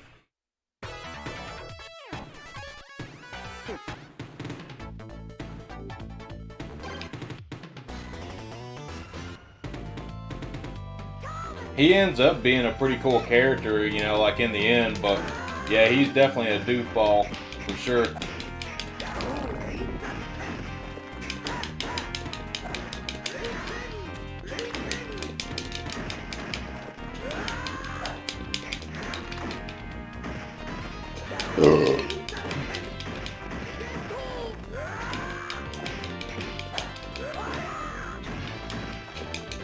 I need to quit getting so close to him because he always wants to get me with that grab thing he does. And it don't even look like a grab the way he does it.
Alright. Kicked the computer EA's ass pretty bad. Actually. I figured he was gonna kick my ass at least once.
Alright, we're getting through it.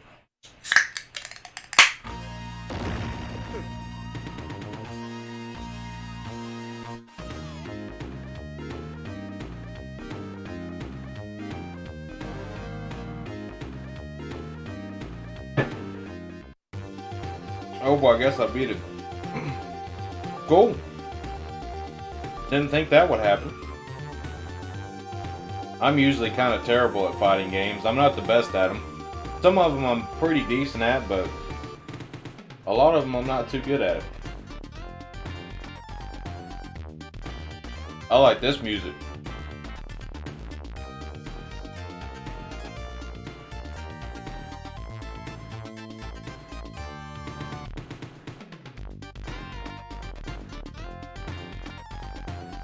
Yeah, that music's killer.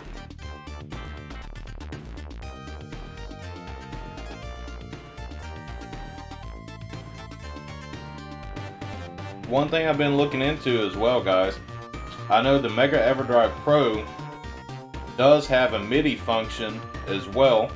There's some other files and stuff I need to download from GitHub. I found a website that has these open source files for this type of stuff.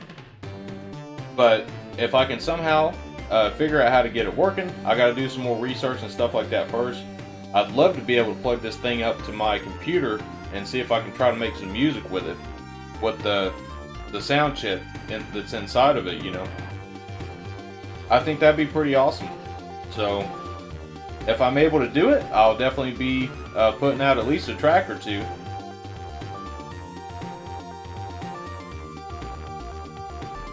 I do need to get a MIDI controller, if nothing else. I'd rather have a full-blown synth of my choosing, but I can't really afford one right now. All the ones I would want are pretty expensive. But I could definitely use just a standard MIDI controller and control the sounds with that. And or if I had to, do it the bare bones way and use the virtual on-screen keyboard, which is kind of terrible, but it's an option.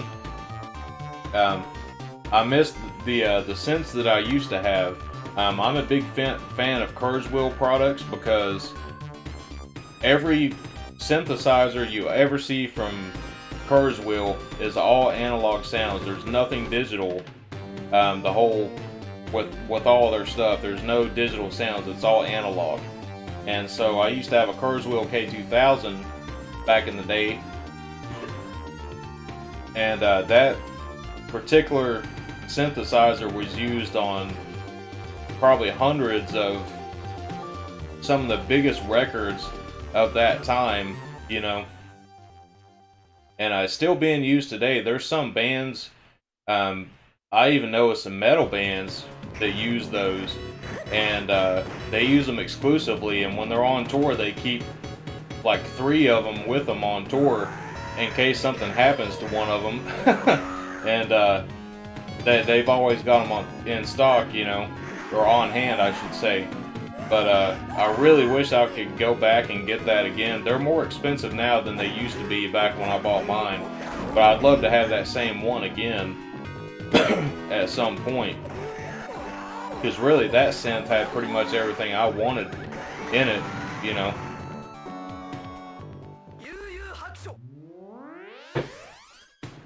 Oh, that was cool. I never noticed that before. I like how it says that at the first of it. It's like, Yu Yu Hakusho!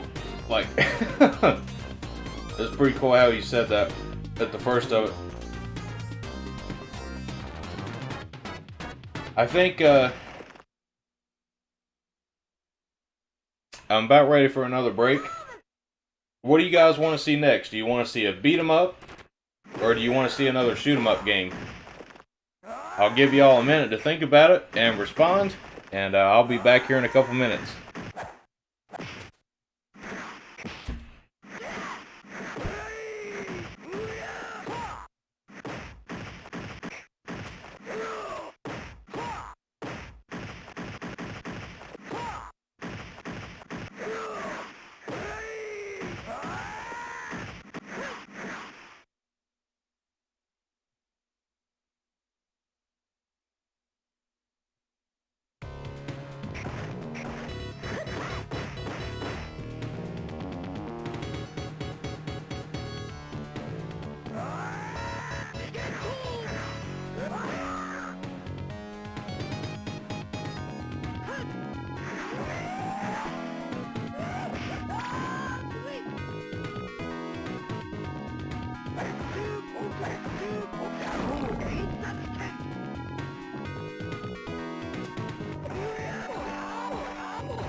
Alright guys, I'm back. Thanks for waiting. We got some comments here. Super Boo says, I heard the opening then when it was showing that last bit of story before the credits. And it's there too. Yeah, I actually just heard it too before I turned it on. I didn't hear it before until I came back in the room. That's actually a pretty cool rendition of the intro music for Yu Yu Hakusho. Very iconic. One of my favorite animes of all time. Super Boo says 3 fighting at once. It might have been with all those sound effects going on, right? Dan Thrax 40 says Panorama Cotton. I thought about that one too, about playing that one tonight. Mark Smith says Shmuck, Glay Lancer. Daniel F says play Glay Lancer. Alright, I've been talking about that one too tonight, so I think I'll go ahead and play that one. So, I had a cool idea. Wait, the reset thing is not working.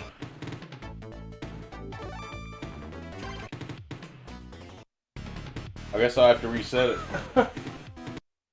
The shortcut command, the button commands weren't working for some reason to reset it.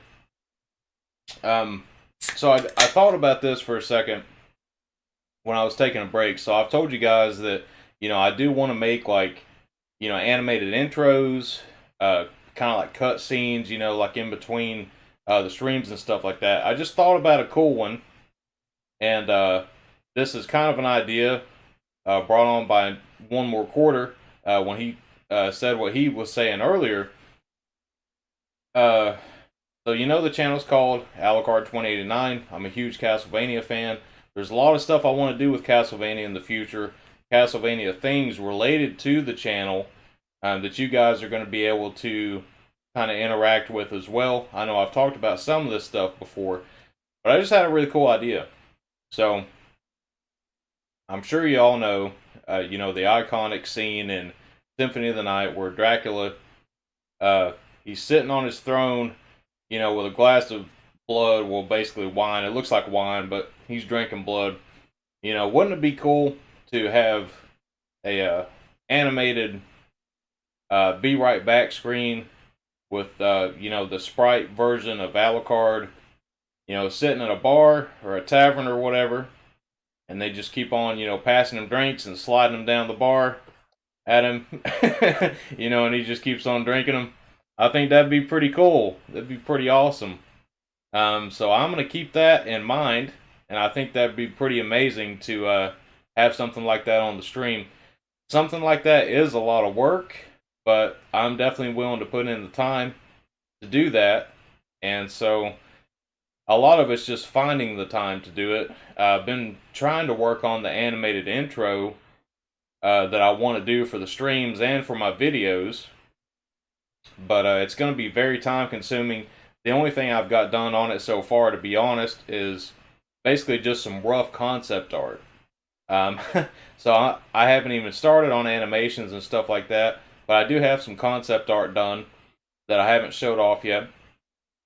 And I think that could be the next idea, would be making something like that. So that'd be pretty fun to do that. And it looks like getting some pretty positive responses here from Daniel F and Super Boost, so I appreciate that. Any feedback I definitely appreciate. And so we will go ahead and start playing some Glay Lancer. I'm going to go ahead and change the game name real quick before I forget.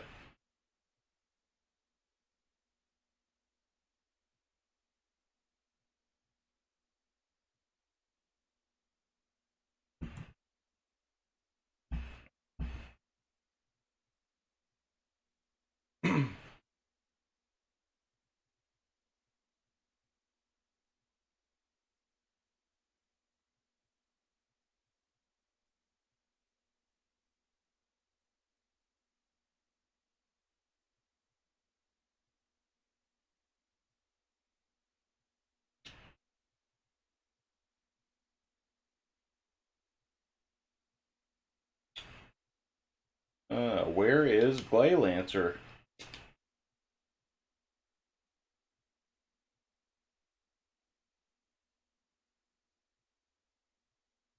Hmm.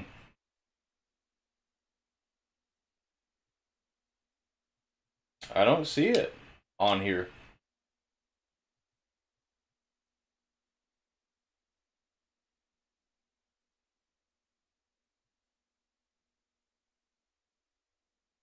Well, that's odd.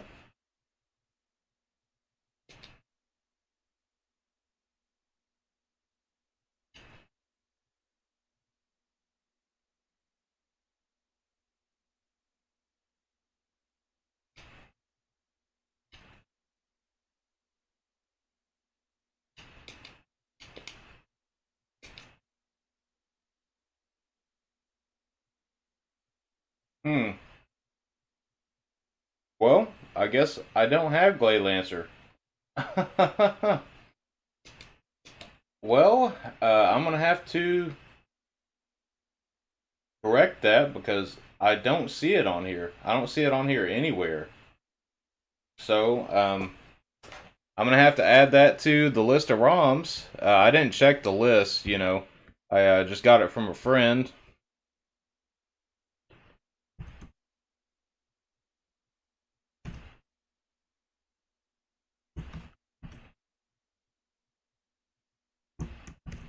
I've got it on MAME. Mark Smith says it's not in your US library. Yeah, it's not in here either. Unless I'm overlooking it, but I don't see it. It should be on this page after Ghouls and Ghosts.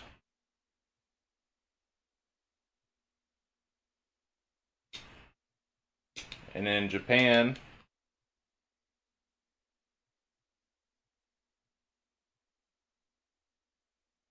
yeah, I don't have it. So that's a ROM I'll have to download. Scruffy looking RGBs here. He says, "What's up, all? What's this newfangled device you've got, Alucard?" It is the Mega Everdrive Pro.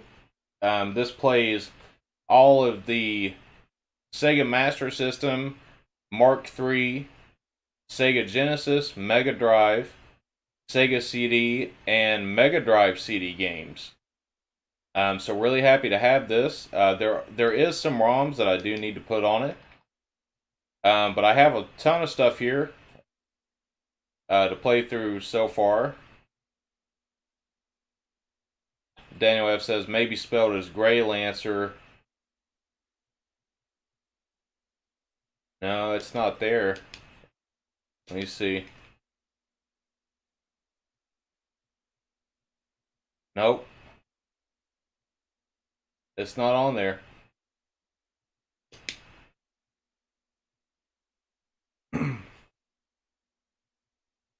Well, sorry about that, guys. I'll have to play something else. Super Boost says, well, Zero Wing is still an option. Yeah, I could do that. I could play Zero Wing. That's another game I've still never played. So I think I will try that one out. We'll play some Zero Wing. And get a kick out of the cutscenes, right? Because it's known for all the memes that it has.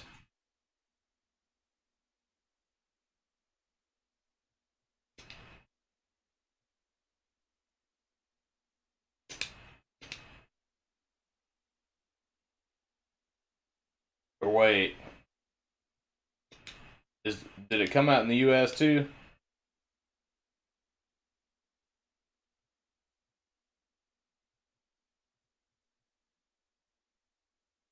Oh, I don't have it for US. Oh, well, okay. I guess it's just Japan.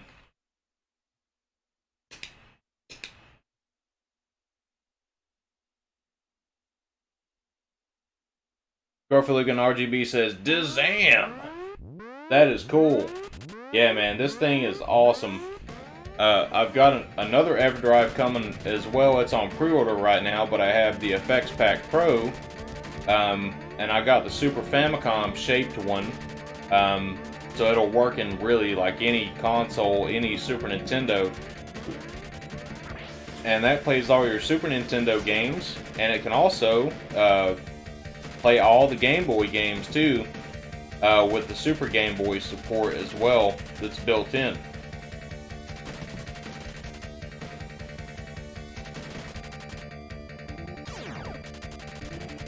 Also got a mode as well. I'm getting my solid state drive ready for that, just getting everything downloaded. And so pretty soon, this Dreamcast that I have, it's already had every mod you can imagine done to it, and with the mode it will finally be complete.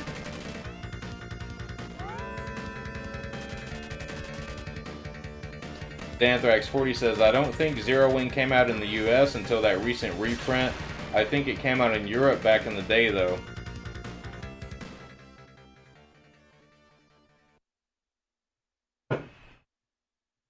Let me check it real quick because I might have the PAL version on here then.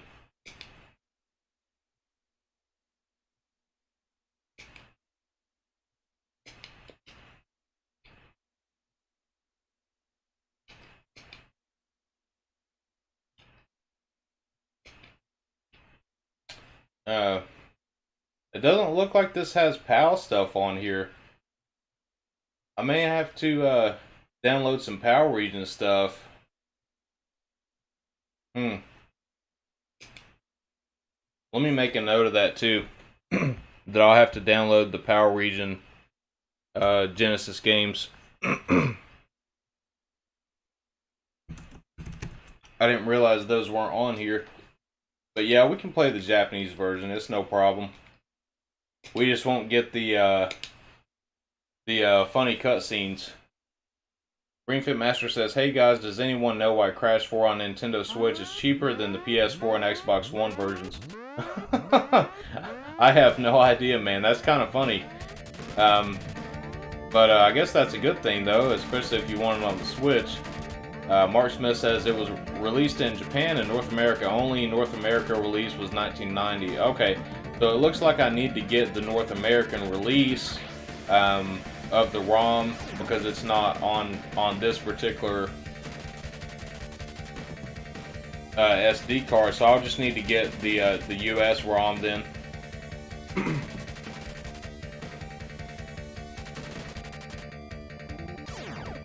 Oh, that's interesting. Mark Smith, he's talking about the Crash Bandicoot 4. He says it's not as advanced. Digital Foundry did a comparison. Yeah, I could imagine. I mean, it's something being on the Switch.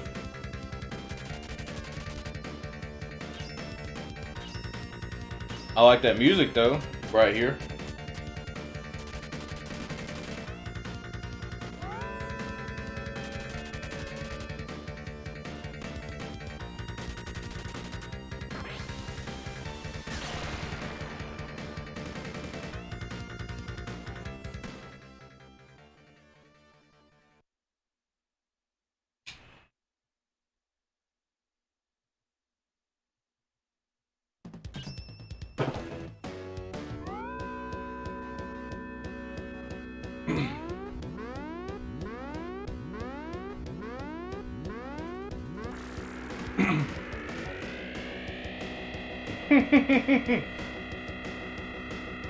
Ringfit Master says, why do I feel it's cheaper on Switch?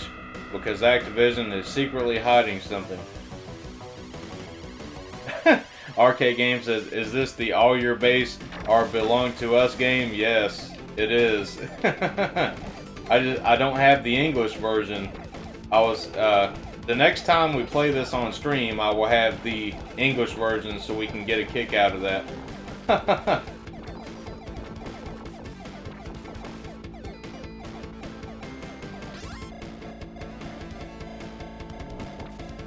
I've never actually played this before. This is my first time playing it. But I do know about it, and I know about the memes. This looks pretty sweet on the Mega Drive, though, I gotta say. I like the backgrounds. And looks pretty awesome.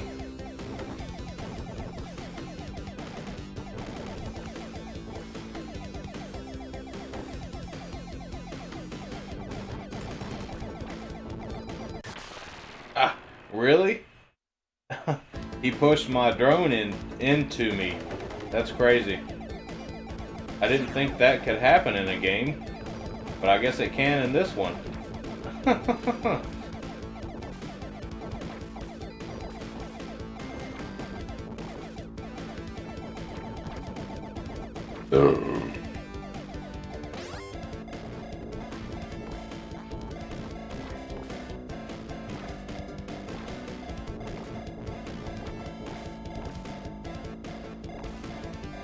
Mark Smith says they did a really good job with this, especially on the soundtrack. The music is even better than the arcade version. Yeah, man, it's awesome. I like it a lot so far.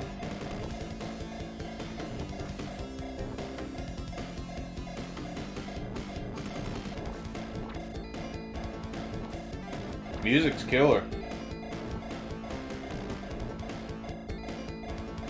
I know, you know, me and Mark Smith are big music guys too, so.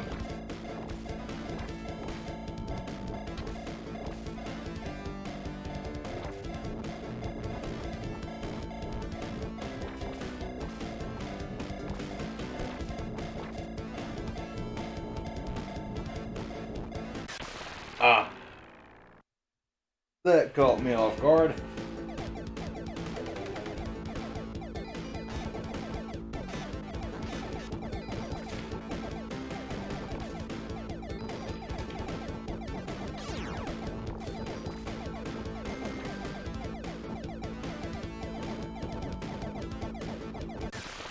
Ah, really?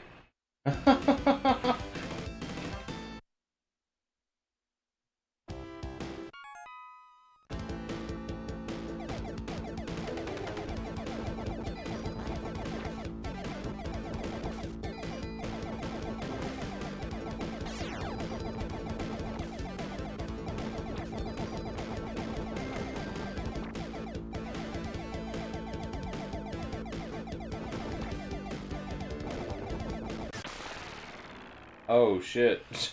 Well, that caught me off guard too.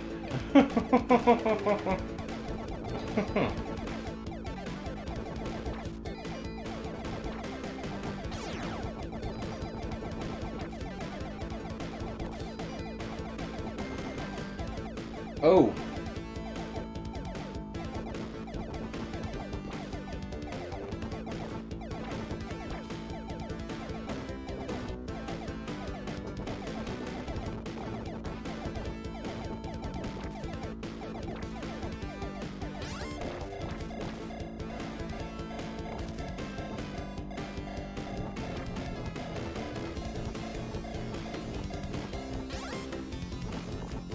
Dude, listen to that music.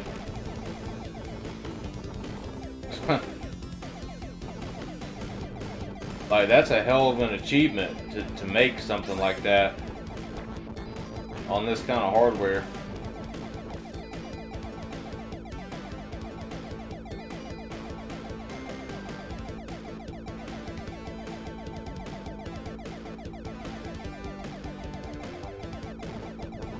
That's a killer looking boss. Look at that.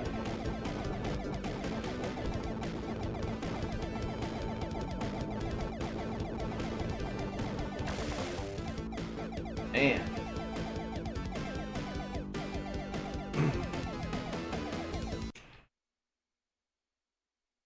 Arcade Game says, any upcoming big release you're excited about? R-Type Final 2, I think is my next big one. I was actually just talking about that one last night too. I need to pre-order it. I'm definitely excited for that one. I've got some imports that I've pre-ordered as well though. I do have, I think it should be at the end of the month, I have SD Gundam G Generation Cross Rays, the complete edition, that has all the DLC and everything with it. Because that version's not out yet. It's coming out at the end of the month. So I've got that coming. And I've been dying to play that game ever since it came out at the end of 2019, I believe it was. And then I have Raiden 4 Mikado Remix from Japan pre-ordered. That's coming out in April. I have Rolling Gunner, the Japanese physical copy, pre-ordered from Amazon Japan as well, and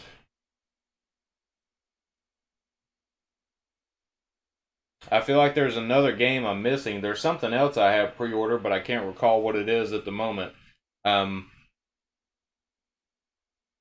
Wall says, "Yep, I've got R-Type Final 2 pre-ordered myself. I need to go ahead and put mine in for that, because at first I thought that it was only coming out in Japan. I don't know why I thought that, but I started looking into it the other day and saw that they do have US copies of it, so I'll have to pre-order that because that's coming out really soon."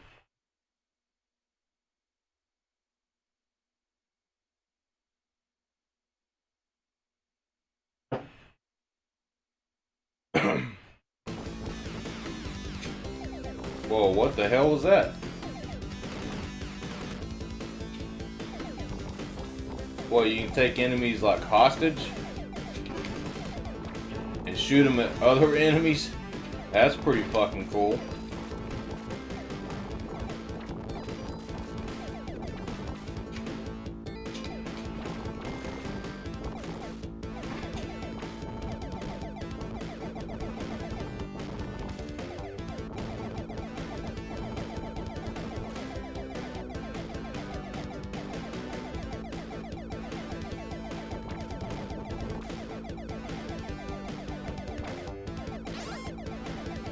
Oh yeah, getting powered up now. What is this? Is that a shield? I've never played this game, so I'm kind of excited right now, you know, just figuring out everything in the game, you know.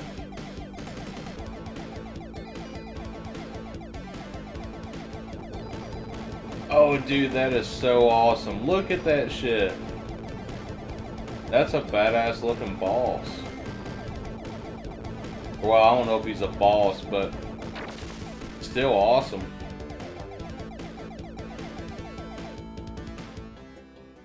I guess that was the boss, okay.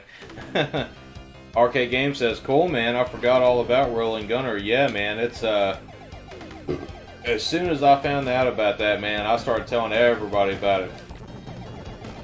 Because, you know, we had the, I can't remember which company was going to put it out. It was one of the limited run type of companies, but I can't remember who it was. I don't know if it was Strictly Limited or who it was. But that company was supposed to come out with it, but they didn't. And they ended up canceling it. And so now it's coming out in Japan only. And that's okay with me. Rolling Gunner has actually been a pretty big hit in Japan, from what I understand. And even Kid Shoryuken had told me that in one of the arcades that he goes to over there, he said that they actually had a cabinet with some like modern shooters on it like that, and he said that's how he first played it, was on one of those arcade cabinets. And I thought that was pretty awesome. So it seems like Japan is definitely taking a liking to that game.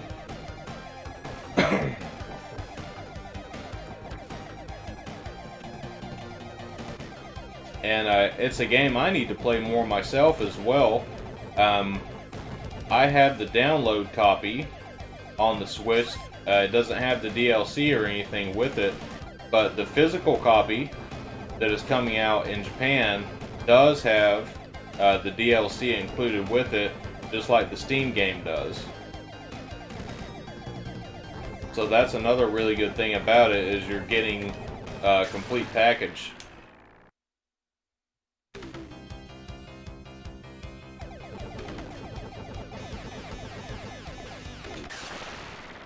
Man, I died quick, didn't I?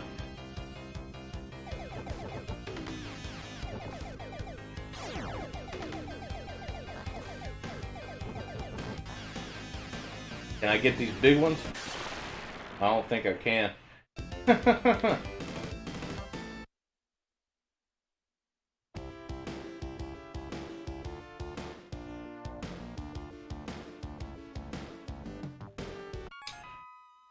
Mark Smith says you can adapt the enemy's weapons and use them as a shield by grabbing them. Awesome.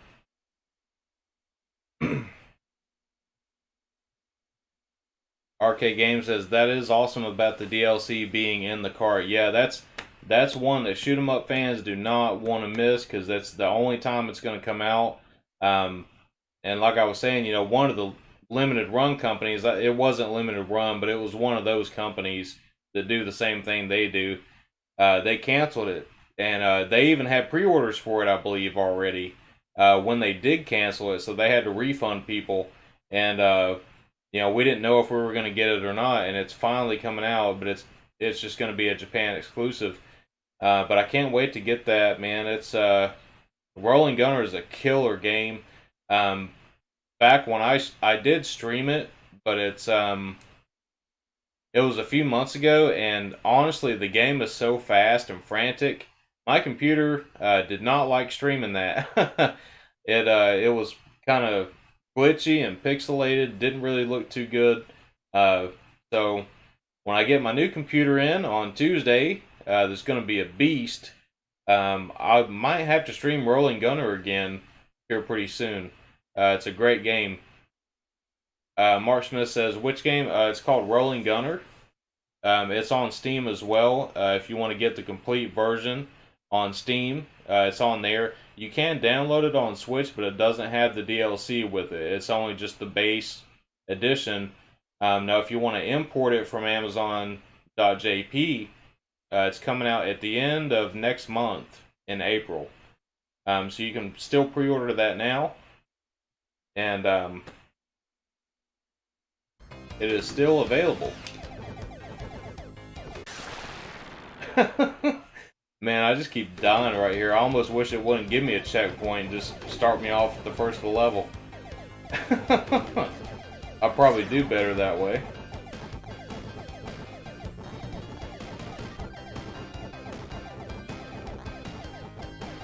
Man, that music's awesome though.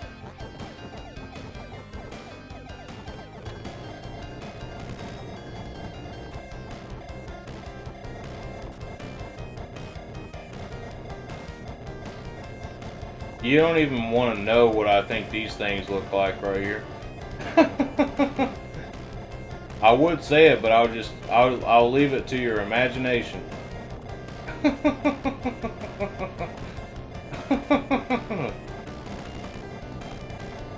Just look at them lips.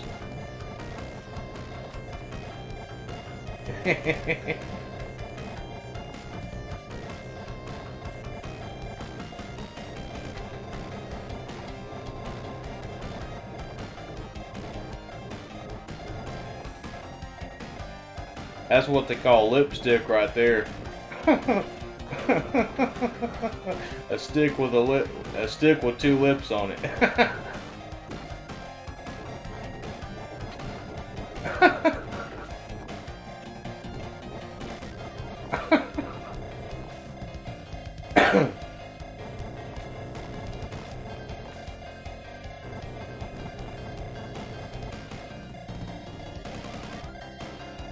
I'm loving this music though.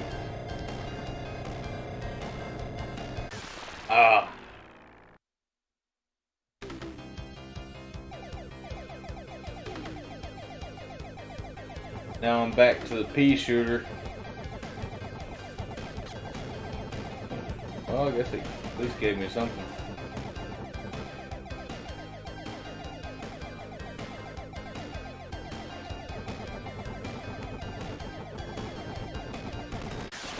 Oh!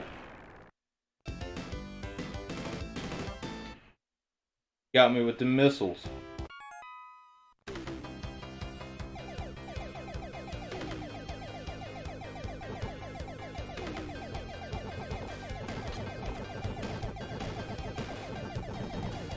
This is actually a pretty tough game.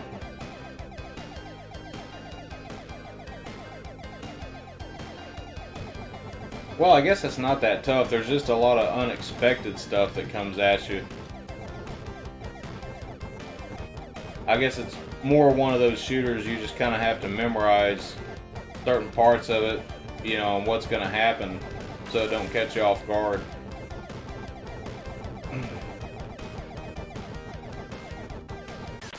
Ah, I dodged right into that missile. I should have went up instead of down.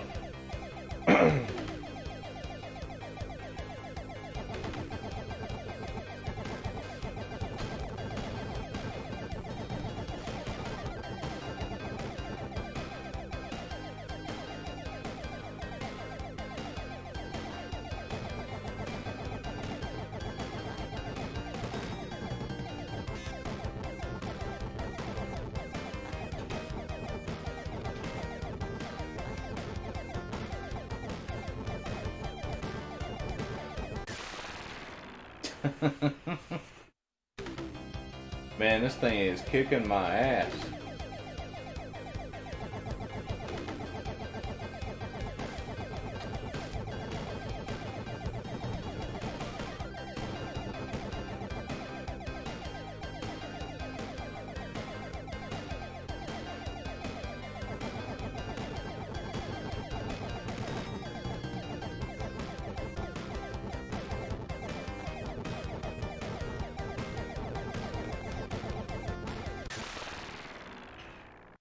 Really?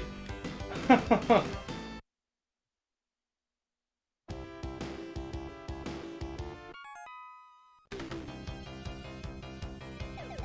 gonna give this one more shot, and if I can't get any further, then I'm gonna play something different. I do think I would like to play a beat 'em up right about now too.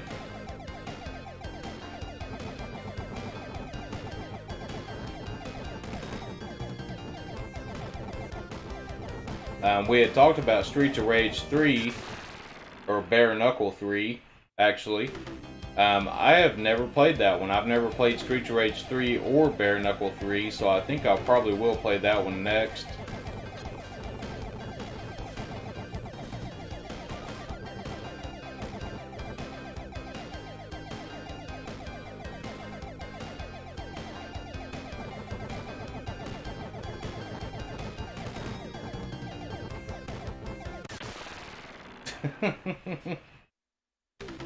Man, this thing is kicking my ass so bad.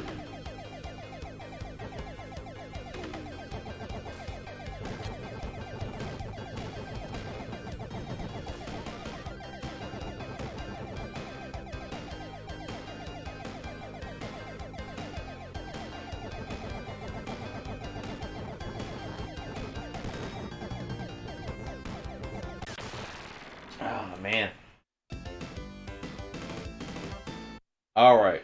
I'm not doing worth a damn at Zero Ranger, so... Or not Zero Ranger, that's a totally different game. Zero Wing. And, so I think I'm gonna go ahead and stop this one.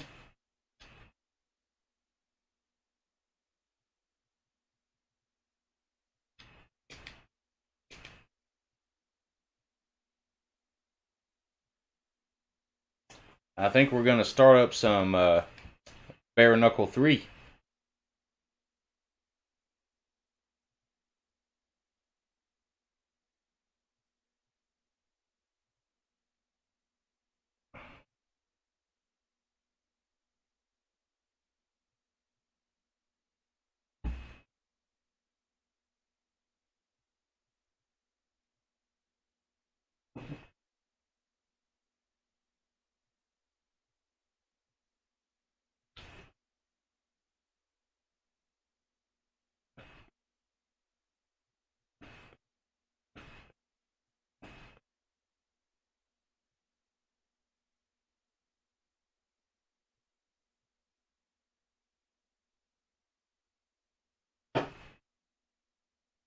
Alright, let's get Bare Knuckle 3 started.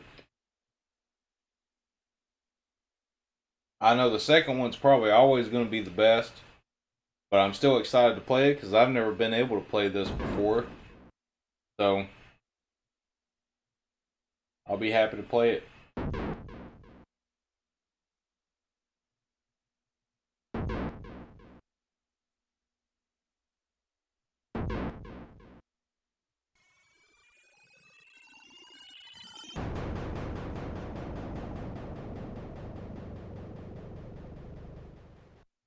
Superboo85 says Saturday night is a busy night for me. Are you talking about like all the people at streaming on Saturdays? Having to be in all those streams?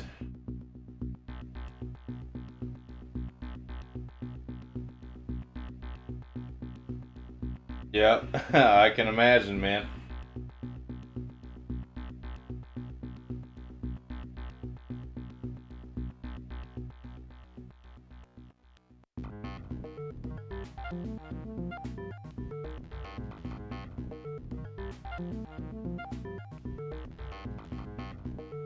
I like this music right here, though.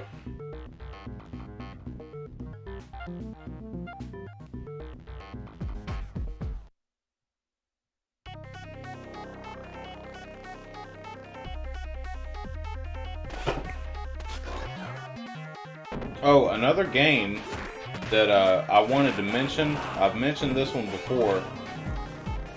I know there's a lot of people out there that don't really care too much for like Streets of Rage 4 and stuff like that. But if you're one of those people that don't really care about Streets of Rage 4, there's another awesome game I've been wanting to stream for a while. I just haven't really had a chance to get around to it yet. It's called The Takeover. This is an indie game. It's available on all the newer major consoles and Steam. And it's really good. I played probably about an hour and a half of it. When I downloaded it, I beat a couple of levels. The levels are actually pretty long too. And after playing it, I was honestly thinking like, which company did it better? The people that did Streets of Rage 4 or the people that did The Takeover? Because I'm telling you, The Takeover feels like a Streets of Rage game. It really feels like Streets of Rage. And if you haven't checked that one out, definitely check out The Takeover. And I would like to stream that pretty soon here in the future for you guys and show it to you.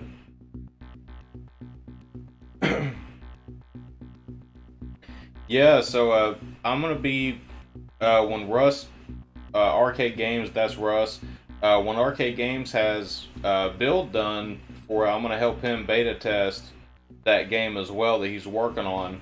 So I'm pretty excited about that. It looks awesome from what I can see so far, and definitely look forward to that.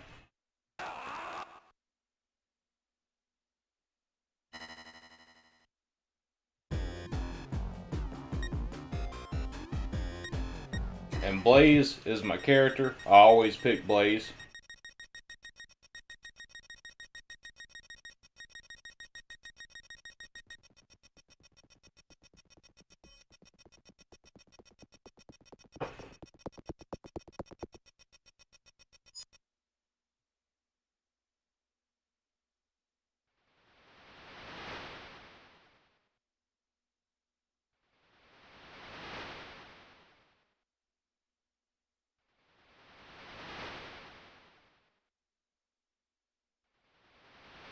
Superboo says, I like Streets of Rage 4. I think the biggest gripe I have with it is Axel. I see what you're saying. It definitely, it doesn't really look like him. I mean, it kind of does, but I think they could have slightly altered it a little bit more, just to make it more like him, more like Axel. I think they could have done a little bit better job on some of that type of stuff. Finish this beer before I get started. But yeah, I've never played this game. Never played this game.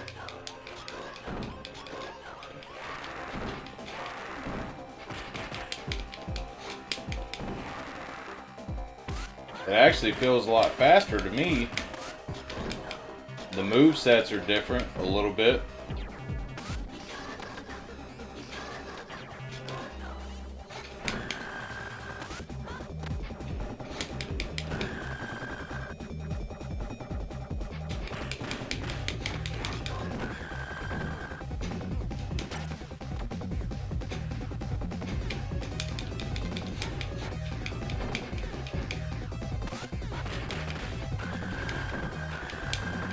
Dude, how the hell am I out of life if I've never got hit?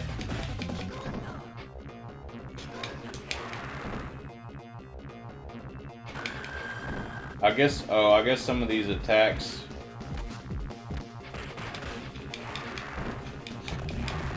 hurt you when you use them.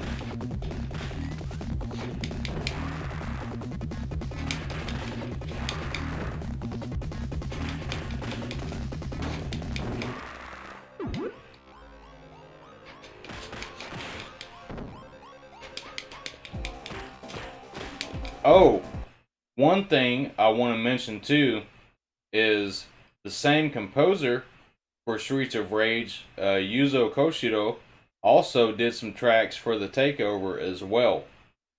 So they actually worked on that game together. That's why I'm bringing. One other reason I'm bringing it up too is I think the game is really good. In a lot of ways, I feel like the Takeover feels more like a Streets of Rage game than Streets of Rage 4 itself. And I'll have to stream that again for you guys soon. Or, well, not again. I haven't streamed it yet. Sorry. I'm kind of mixing my words up here. But I haven't streamed it yet, but I do want to stream it soon. So, I'm thinking about this. Maybe, because on Monday I have a stream planned. If everything goes well and I can do it on Monday, I would like to stream Cyber Shadow again and try to get at least one more level and one more boss beat in that game. So I want to do that on Monday. I won't be able to stream again until Thursday. So I think maybe on Thursday night I will go ahead and stream the Takeover for you guys. Anybody that hasn't heard of it, I think it's a pretty awesome game. Super Boo says the Takeover is pretty good. Yeah, man, I think it's good. Mark Smith says you can dash with a double tap forward in this sequel. Oh, cool. I love that too. The dash moves, I've always liked that.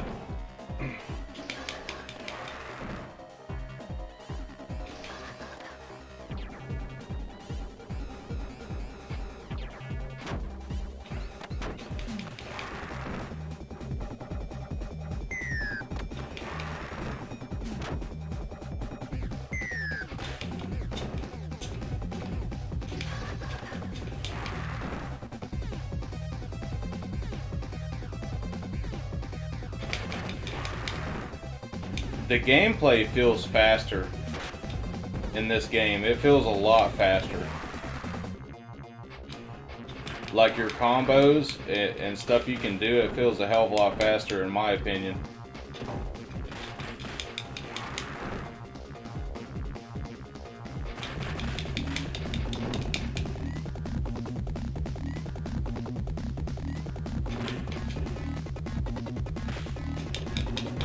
Ah man, I was trying to grab him, he grabbed me first.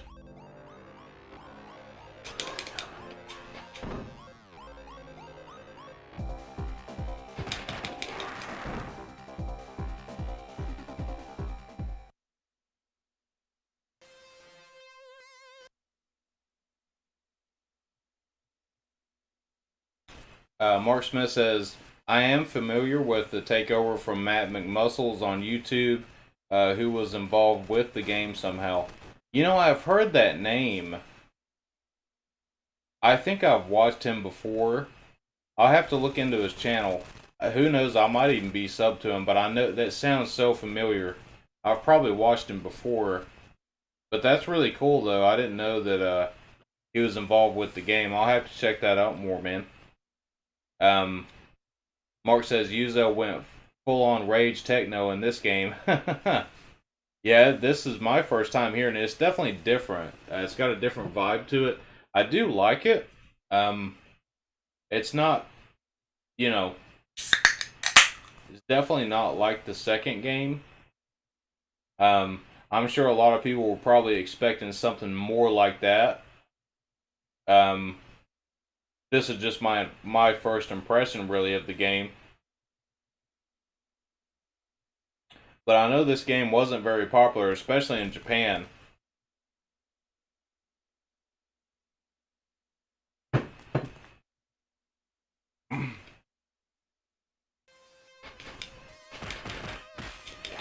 Oh, now we got these fat bastards here to contend with again. I was making jokes about this the last time I played, what was it, Streets of Rage 4, I believe. I was like, it reminds me of that guy on Austin Powers, and his name was Fat Bastard. And I think it was in Goldmember when he lost all that weight or had that lipo surgery or whatever it was, and he just had like skin hanging everywhere. He had like a gobble neck, you know, from all that weight and shit he lost.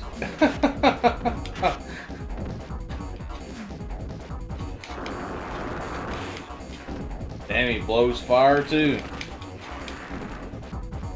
Probably from all that goddamn spicy sausage he's been eating.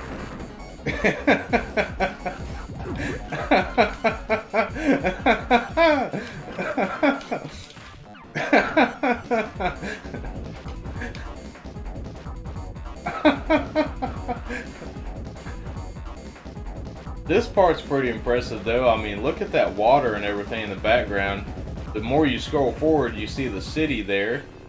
And then you got these pimps coming up here trying to pick my ass up in a boat and whore my ass out to somebody on the streets somewhere.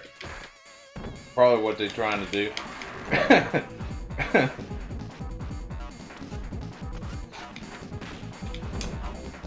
And then you got these dirt bike assholes coming down through here. You know, they don't treat hoes too well. You know, hell, these pimp motherfuckers probably do me better than them assholes would.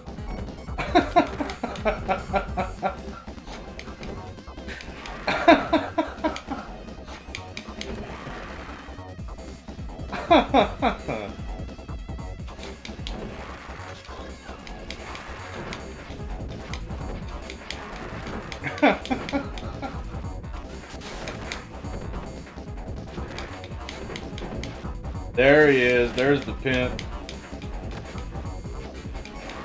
He says, "I'm coming to save you, ho." Or no, I'm coming to send people after you, actually.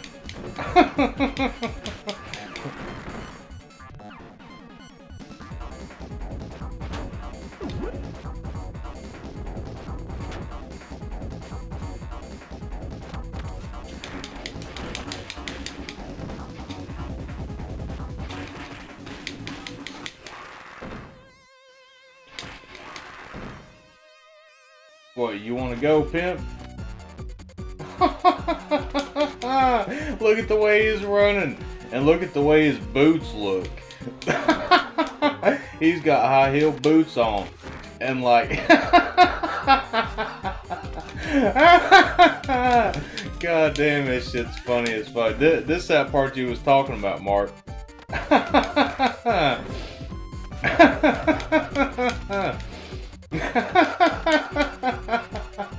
It's like he's dancing around me. And you've been taking ballet lessons, boy?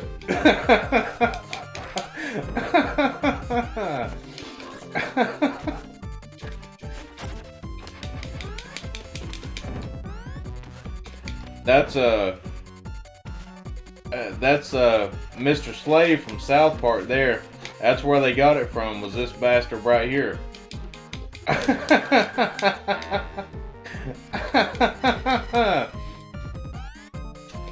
Said, "Take it, Mr. Slave, take it."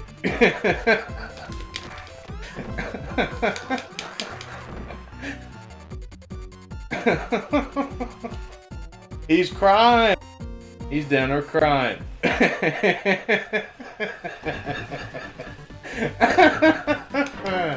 That's some funny ass shit. And that's funny that was censored in the US version too.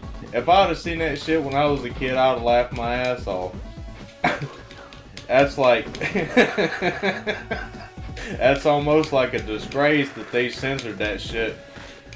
You know, all the people that could have got a good laugh out of that have to find out about the Japanese version.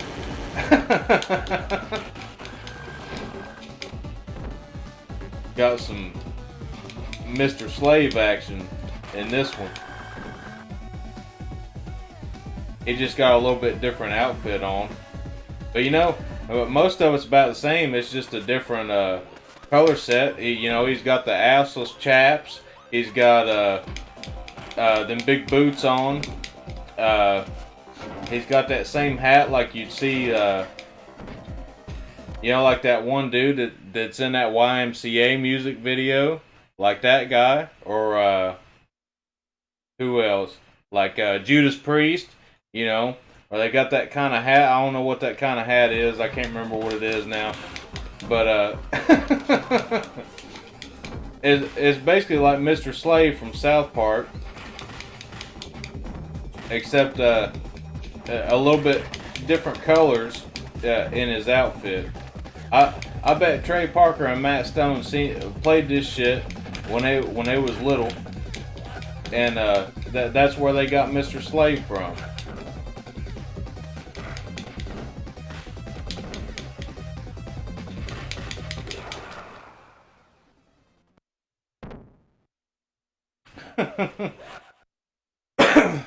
Sean Connolly's here. What's up, man? Super Boo says, I like the music in this, but that seems to be one of the things people complain about for this one. I agree it's not as good as the music in the first two games, though.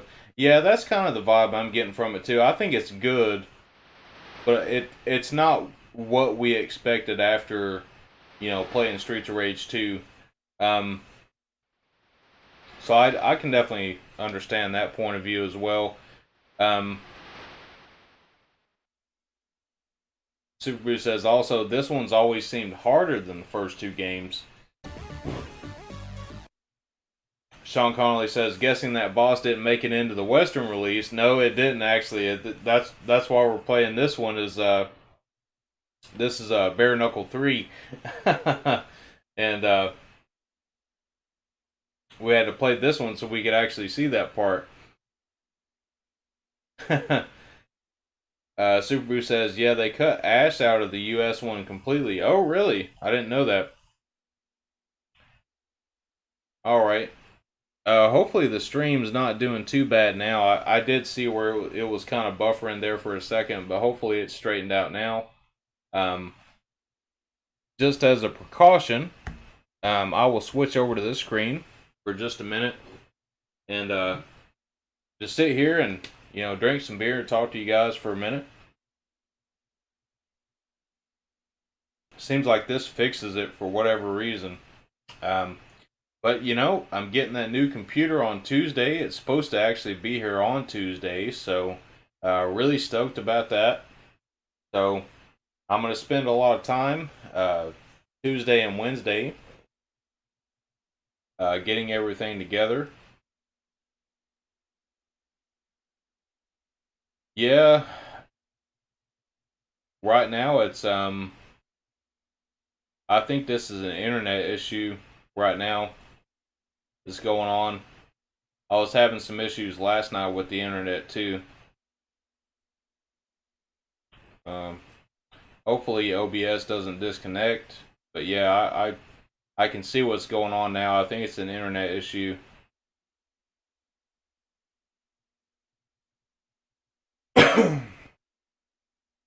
I believe that's what it is. It's not anything about my computer, it's the internet.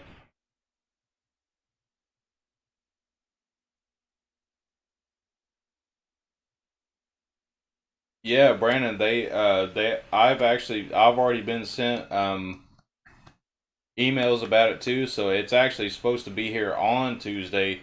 And back when I ordered it, it said it would ship like on that day or something, so I wasn't expecting to get it for like a couple weeks, you know. But yeah, it's supposed to be here on Tuesday, so I'll be pretty stoked to get it. I'll get everything set up on it, you know, between Tuesday night and Wednesday night. I'll get everything set up on it, and by Thursday, which is going to be the next day that I stream, we should have a pretty awesome computer to do that with, and hopefully not have any more issues with anything. So, very excited about that. Um, and then I've got to install the new router and everything. I can't do it tonight. I'll probably have to do it tomorrow when me and my roommate get done working, because we're online all day for our jobs. So I'll have to wait until then to get that installed. But he said that he upped our internet speeds and all that stuff, but we have to install this new router and everything to be able to take advantage of it. That's what the cable company told him. So I'm gonna get that installed, and hopefully we'll have better upload speed. I'll have to do a speed test myself, I guess, to figure out what we actually have. But I'm hoping that it's going to be fast enough to where I can bump it up to 1080 60. That's what I'm aiming for. So if we can bump it up to 1080 60, I'll be pretty happy.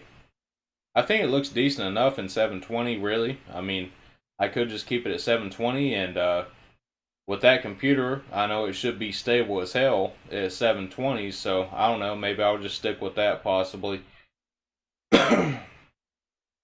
But I think everything's straightened out here, so I'll switch back over to the gameplay screen.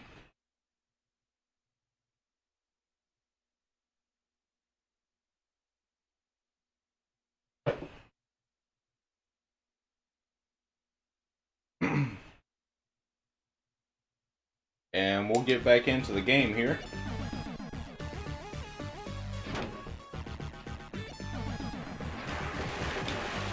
Oh, what was that? A Molotov? Did I throw? I believe that was a Molotov.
Oh, we got a kangaroo.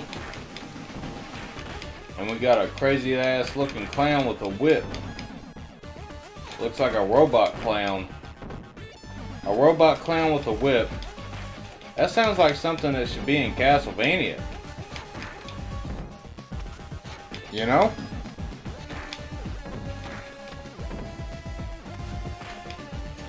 And the kangaroo thinks he's Ken from Street Fighter. With that move he's doing there.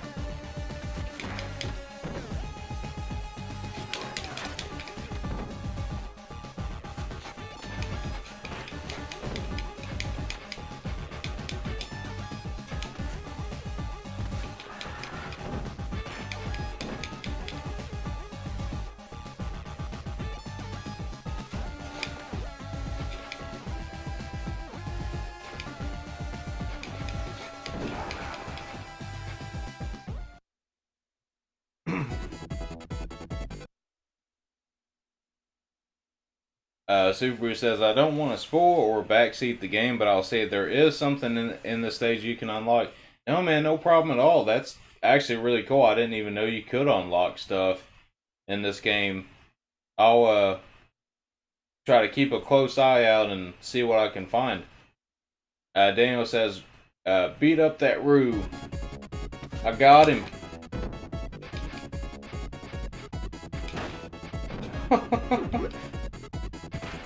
I just got another flashback of South Park. You know, seeing these chicks in here shaking their titties around, you know, and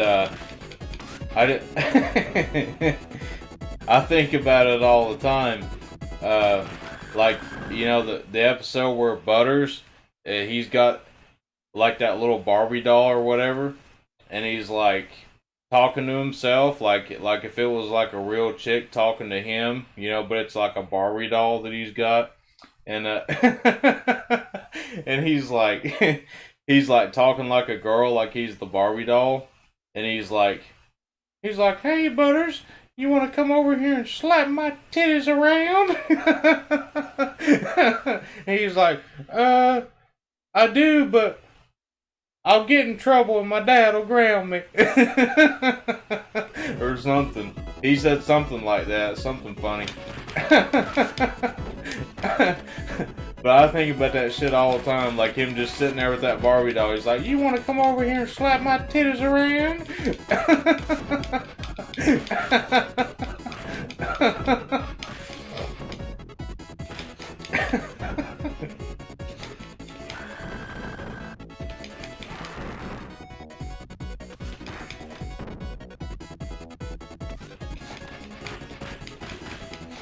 This is clearly a strip club and nobody's stripping. What's wrong here? Nobody's getting naked.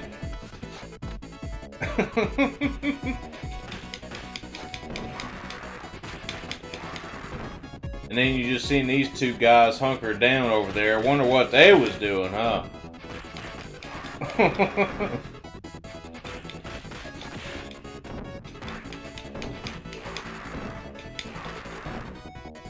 Yeah, I seen you hiding up under the table.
The Blue Island Bar.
Mark Smith says, isn't Shiva unlockable in this?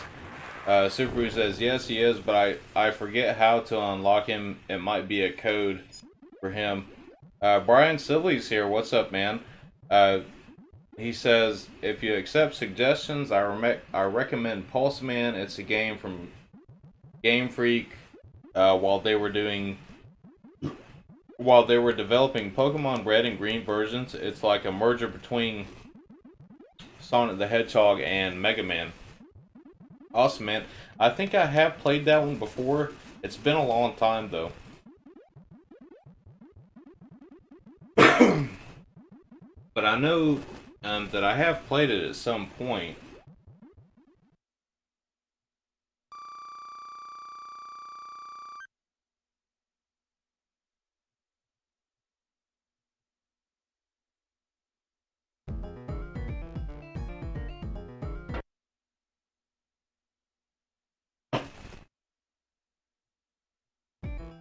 Here's Fat Bastard again.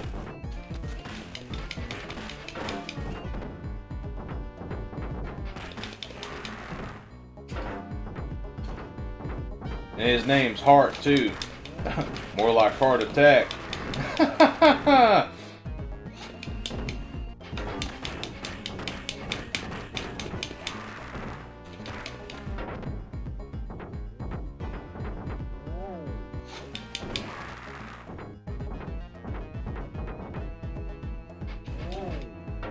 I was gonna see if I could pick up this fucking beer can rolling down the road and throw it at somebody.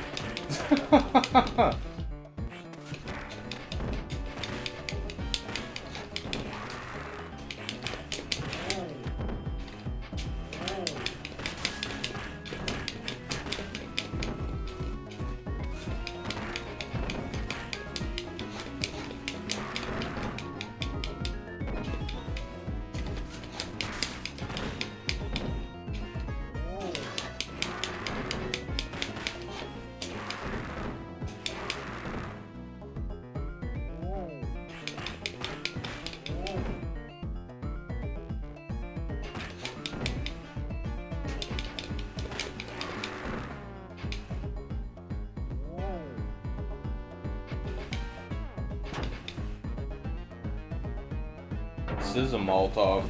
Oh shit, I fell down the hole.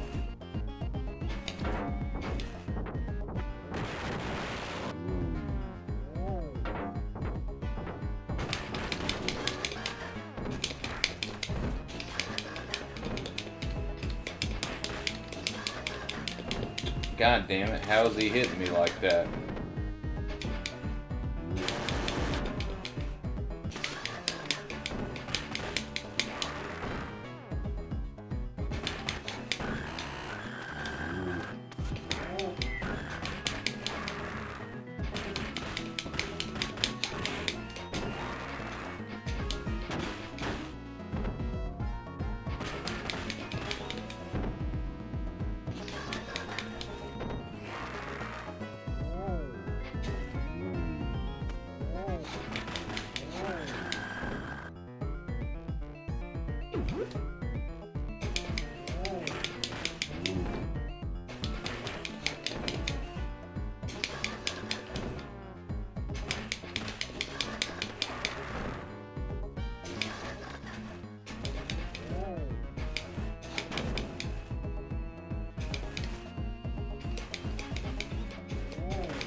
Alright, threw her ass down the hole.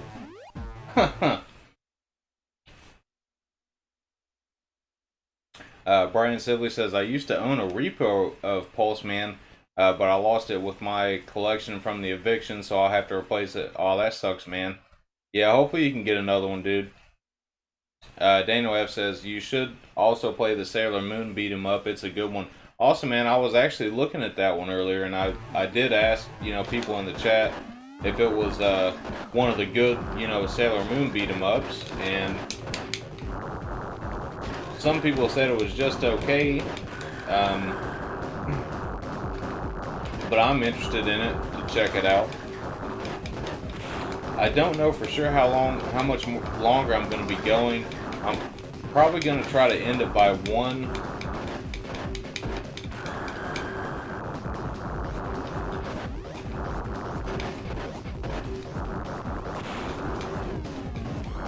Okay, I don't understand how to get through this without getting hit by this damn thing.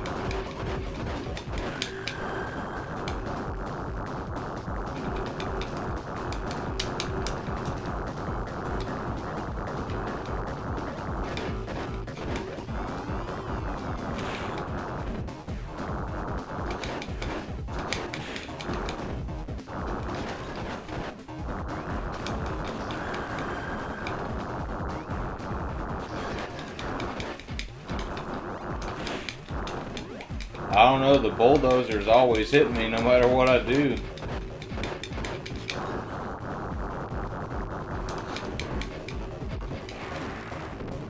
And a barrel came down and knocked his ass out. And knocked him off of it. Crazy, man.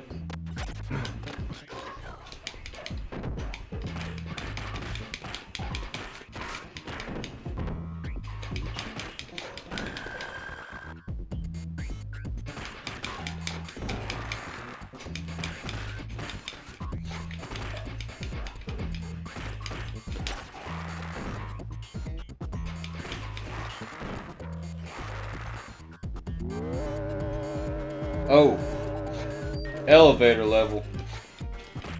It's like they say, every good beat 'em up's gotta have an elevator level, right?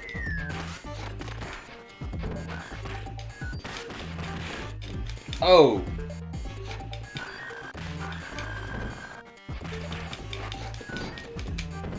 Oh, hell yeah. I countered their grab with mine.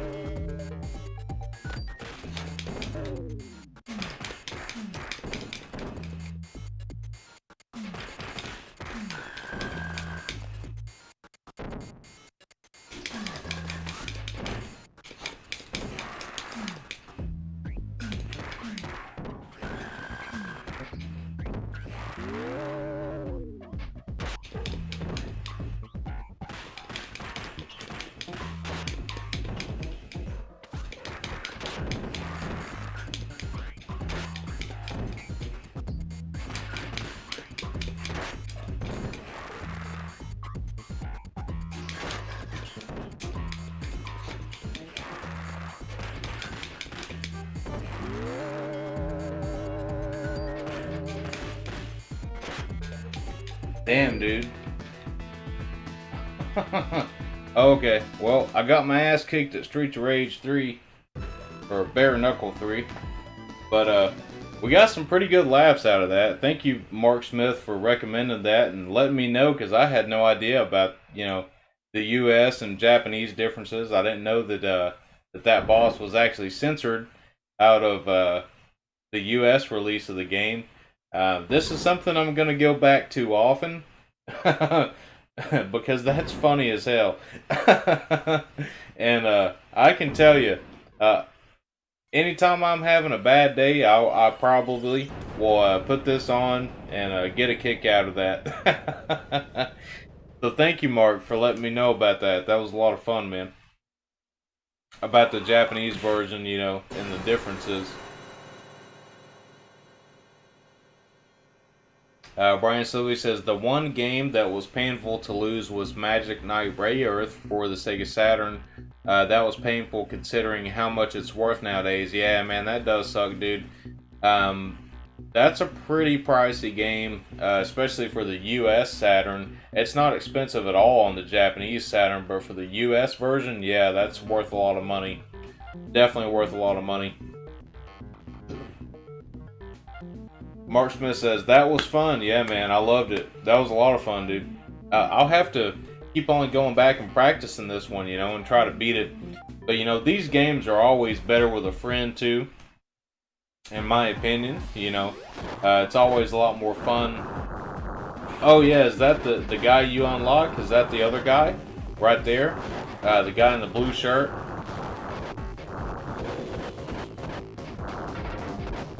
That's a pretty interesting character.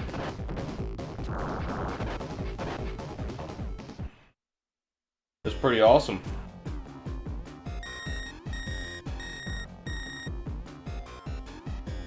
Brian Sibley says, I think I got it originally for under $100. Well, that's great, dude. I mean, you know, even if you got it like many, many years ago, that's really good for that price, you know. US Saturn stuff has always been pretty expensive, and that's why I never got into Saturn stuff for a very long time, and even now I don't actually have any US Saturn games at all. Like everything I have is imports, and a lot of that was by choice too. The Sega Saturn was the console that I chose to go with for my first Japanese console, and I'm so glad that I did it. You can get around the region locks very easily with, an action replayer or something like that.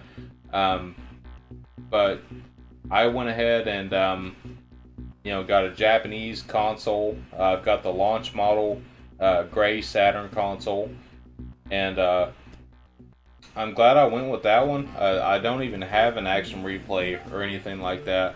So I've pretty much only played, import games. But now with the Satiator, I can pretty much play any region of game that I would want. And I do have some US games on there that I've checked out. But everything that I own physically for the Saturn is actually Japanese imports. But I love the Saturn. For me, the imports are where it's at for that system. And, really enjoy collecting for it. I'm just kind of watching these cutscenes here of this game. I'm probably going to have to take another break for a moment, use the bathroom real quick. But we did talk about playing the Sailor Moon beat 'em up, so I think we're going to play that here shortly when I get back. And I'm going to try to end the stream about 1 o'clock because I do have to work tomorrow, and I just want to make sure that I end it early enough to where I can get some things done and, get some sleep and stuff. But I will be back in just a moment. I'm just going to take like a quick 2-minute break, and we will play the Sailor Moon beat 'em up. So I'll be right back, guys.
Alright guys, I'm back. Thank you all for waiting.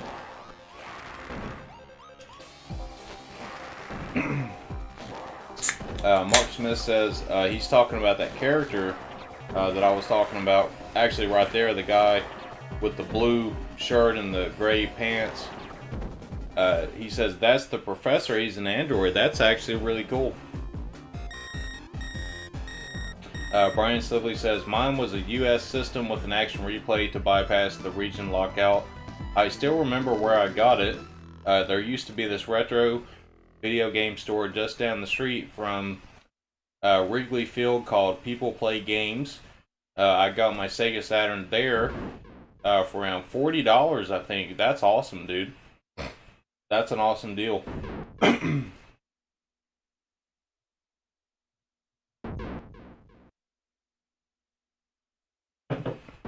I'm going to play one more game tonight, and we're going to try to end it by 1.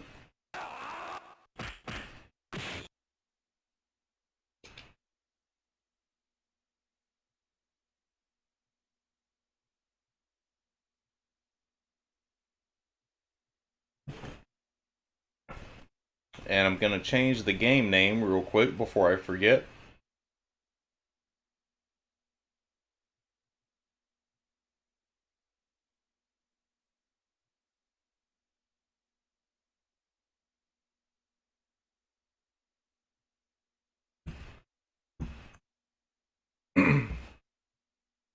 Alright, so we're going to check out this Sailor Moon beat 'em up. I've been wanting to play one of these for a long time. I know there's some Super Famicom ones as well. I've never actually had the opportunity to play those, but they look pretty cool from what I've seen. And to be honest, I don't really know a ton about Sailor Moon. I did watch it on Saturday morning cartoons a few times when I was a kid. And I watched a little bit of the reboot when that came out. I watched a few episodes of it. It looked actually pretty cool from what I watched. And I ended up watching other stuff, and I never did finish it, but it seems pretty cool.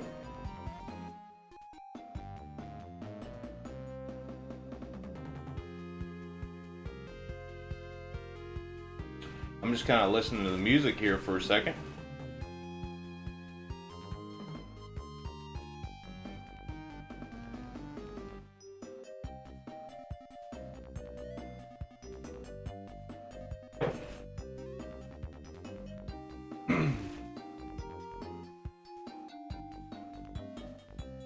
I think that's the Sailor Moon theme, if I'm not mistaken. Pretty cool how it sounds on the Mega Drive.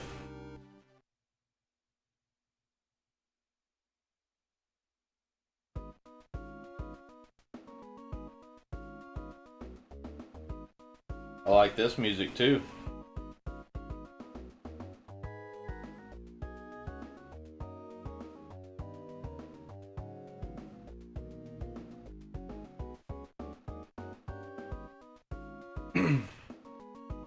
Brian Sibley says, that is the opening for the anime. Awesome. Dude, this looks so good. Like, it looks just like the show. I mean, it honestly does. Like, this looks great. I'm actually very surprised right now at how awesome this looks.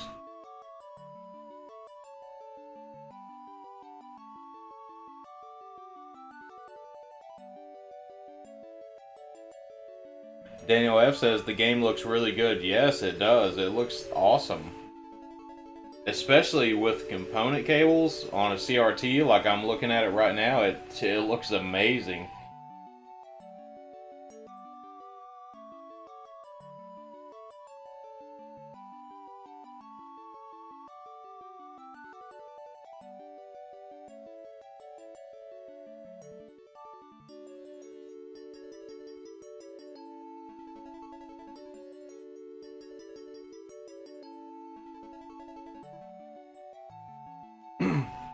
Brian Sylvie says that's the main villains for the first arc. They're called the Dark Kingdom.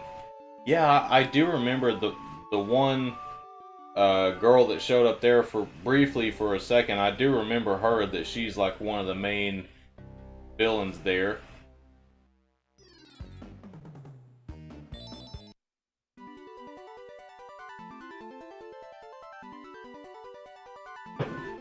Oh, okay, so it looks like you can pick either character.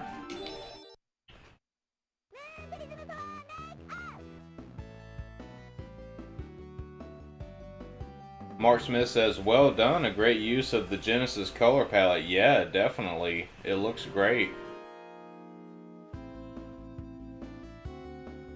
Brian Silly says you would know them as the Negaverse.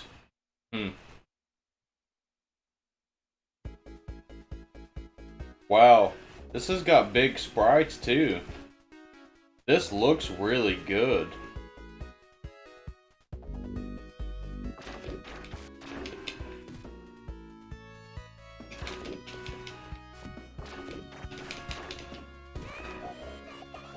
Okay, so that's your special type of move.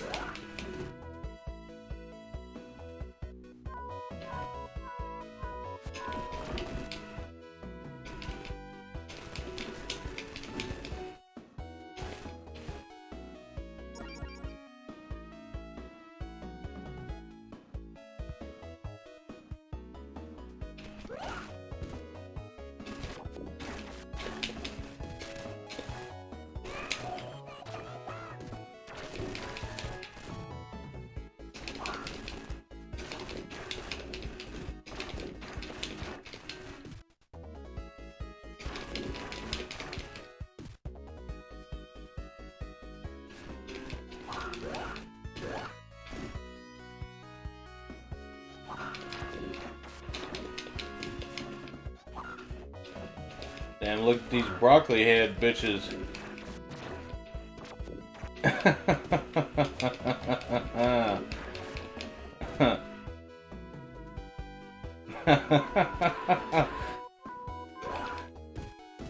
That's all I could think about, broccoli head.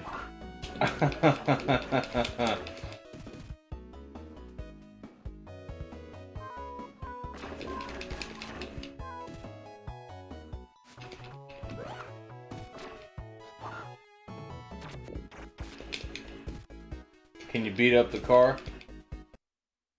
Oh no, I guess it goes to a cutscene after this.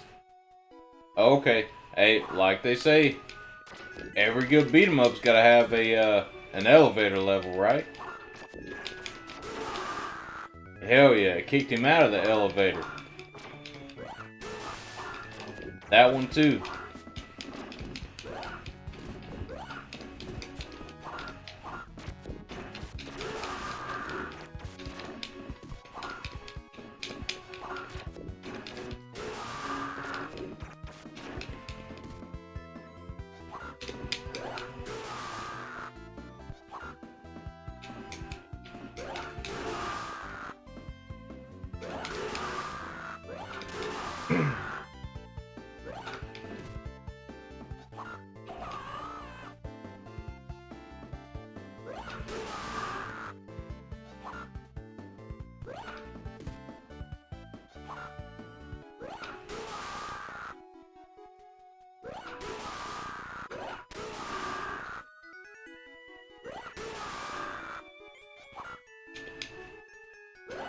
You really don't even have to fight him, you just gotta throw him out of the elevator.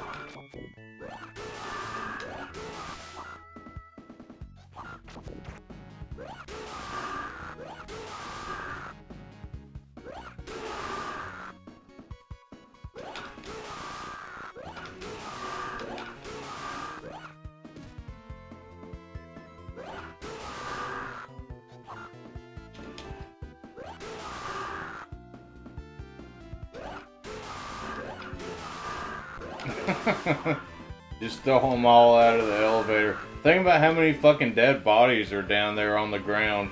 Like, I bet the police or detectives are just like, oh fuck.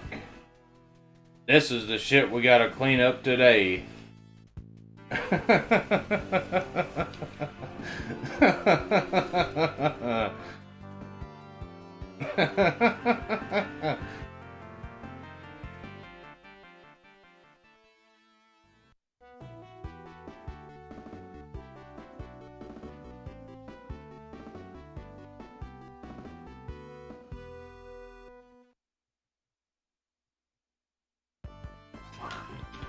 Oh, that didn't even give me a warning.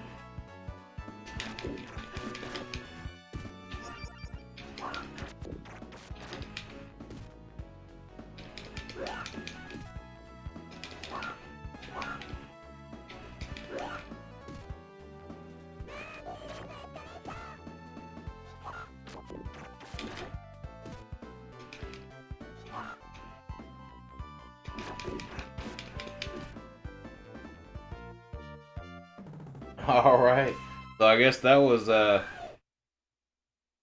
first level. Brian Sibley says that girl is the boss of the Dark Kingdom Queen Beryl.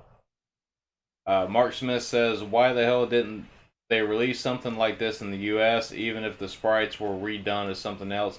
I'm kind of surprised they didn't, you know, because I mean, we did get the TV show, so it is kind of surprising that this didn't release in the US, or the Super Famicom ones as well. Brian Sibley says, as you notice, there is voice clips in this. They actually got the voice cast from the anime to do the character voices. Awesome, man. I was gonna say, like, from what I have heard so far, I mean, it's been a very long time since I've seen the show, but I mean, I felt like it sounded right, I guess you could say. So that's pretty interesting to know that it does have the same voice actors and everything that did that for this game. Brian Sibley says Tuxedo Mask. Yeah, I couldn't remember his name. I'm glad you said that because I couldn't remember what his name was. Daniel F says only a D. Come on. Well, you know, eventually that's what these girls gonna want at some point, like the Tuxedo Mask and all that. so maybe it's like my grandma used to say, She said when my grandpa was alive, and my aunt, and my mom, and everybody would bring their grades home from school. If it said, if they had a D or an F, they would be joking around, or he would be joking around. And he'd tell them, "Well, F's for fine and D's for dandy."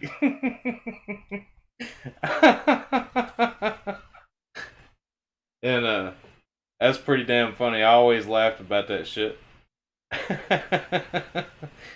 Brian Sylvie says, as you can probably tell, I'm a Sailor Moon fan, aka a Moonie. Oh, so that's what they call Sailor Moon fans. I didn't know that. That's pretty interesting. I think it's pretty cool what I've seen of it. I don't know a whole lot about it, but I think it is pretty cool. I mean, from what I've seen.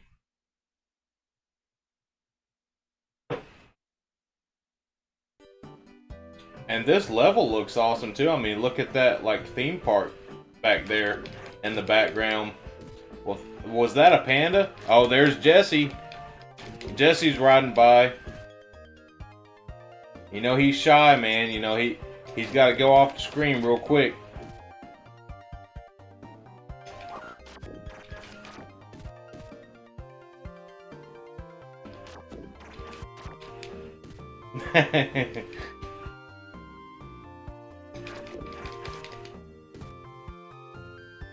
I'm actually extremely impressed with how this looks on the Genesis, though. There he goes again. There's Jesse.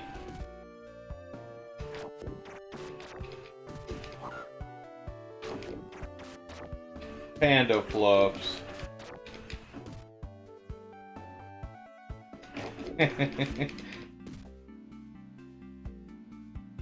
Hopefully they'll watch this later and see that. Oh, you run me over, Jesse, damn it. Damn it, Jesse.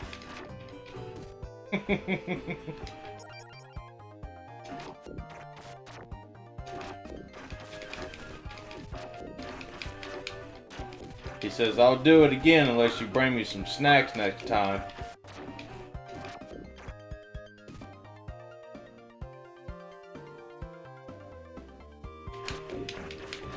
And there's that broccoli head bitch again.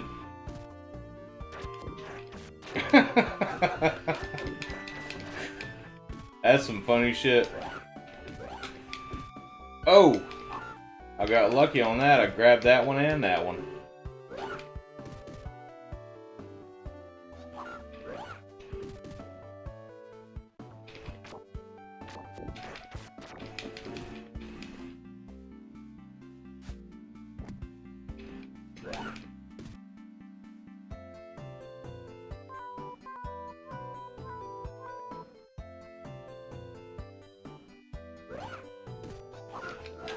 Damn it, Jesse.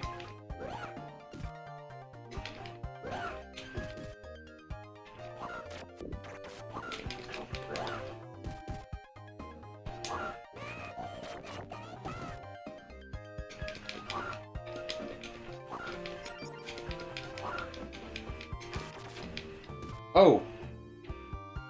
Oh, I guess I picked up a weapon. A fan. Okay. I didn't even see the fan on the ground. I heard a sound effect and then I attacked again and I had a fan.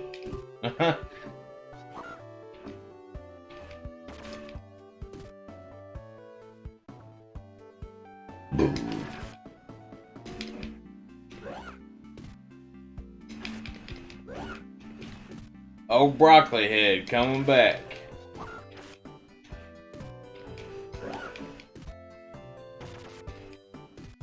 And this one looks like he'd been rolling around in the mud for about 30 years.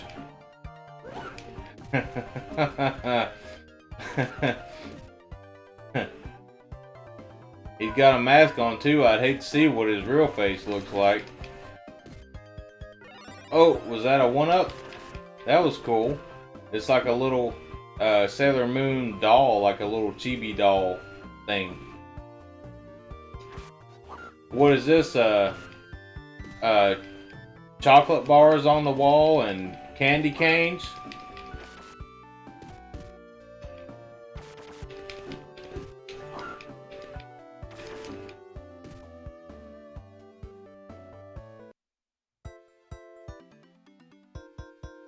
Oh.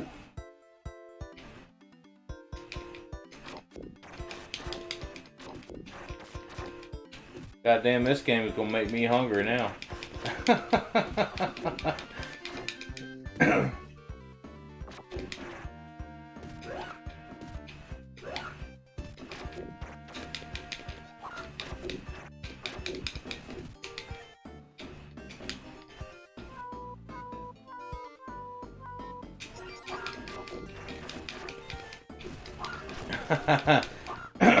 Brandon Wallace says diabetes. Yeah, exactly.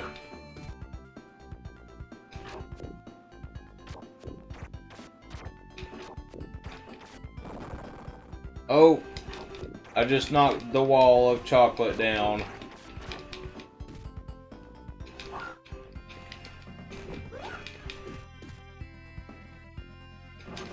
I like this game though, it's fun. It's not, you know, I mean the controls are extremely simple. You know, you're very limited on like what kind of combos you can do and stuff, but it's still a lot of fun. I mean, it looks amazing. The music's great in it. I can't really complain about anything in the game. You know, it's, I think it's really good. Oh, broccoli head.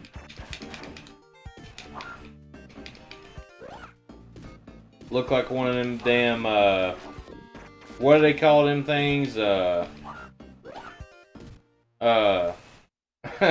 me think for a second. Cause y'all was gonna laugh when I tell you about this shit. What them chicks look like. They look orange and they got the green hair. What are they? Oh, chia pets. Them damn things you buy. That's it'll be like whatever you want it to be, but it's orange. And then when you grow shit out of it, it's like green because it's, you know, you're growing whatever plant out of it. That's what them damn things look like to me. Oh, broccoli head chia pet things.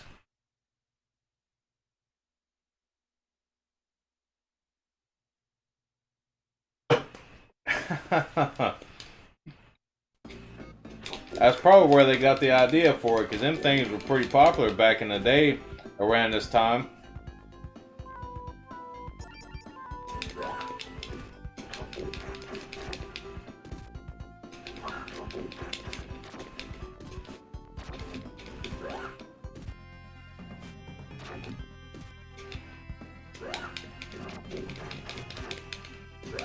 But I gotta say though, the controls in this game are spot on.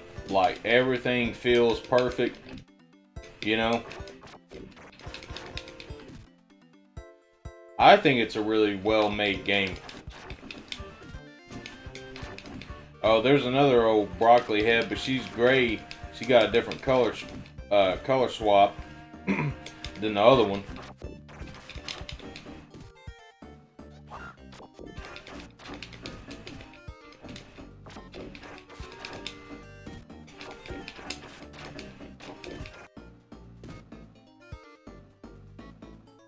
Alright, let's knock down another wall of chocolate.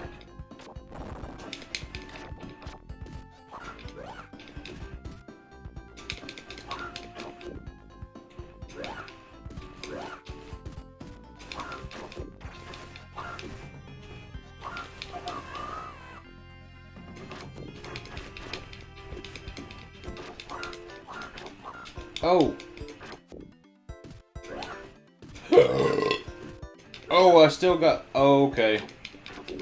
I see. I can even grab them bitches when they're flying in the air rolling at me.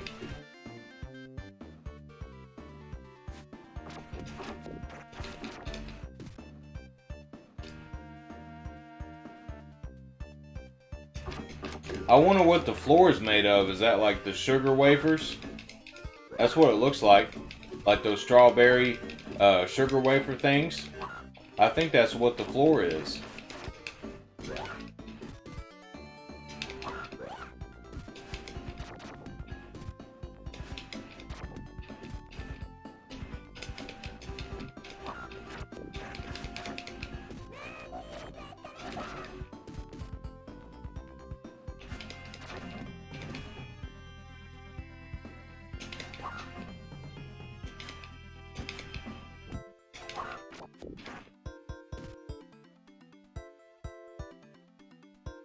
I like this music too.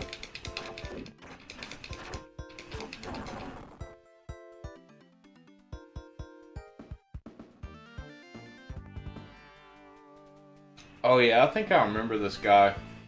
I don't remember his name, but I think I remember this guy.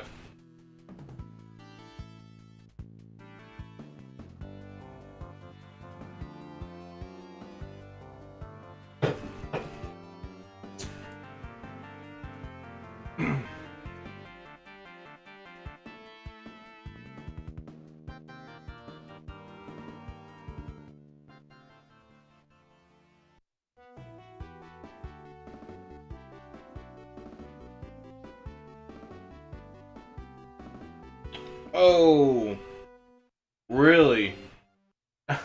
Brandon Wallace says, "Don't forget we lose an hour of sleep tonight from daylight savings time." Oh my God, man! I did not know that. I appreciate you telling me because I would have never figured that shit out tonight. Especially after having drinking all this beer and playing these games, I ain't gonna pay attention to that tonight. Damn though.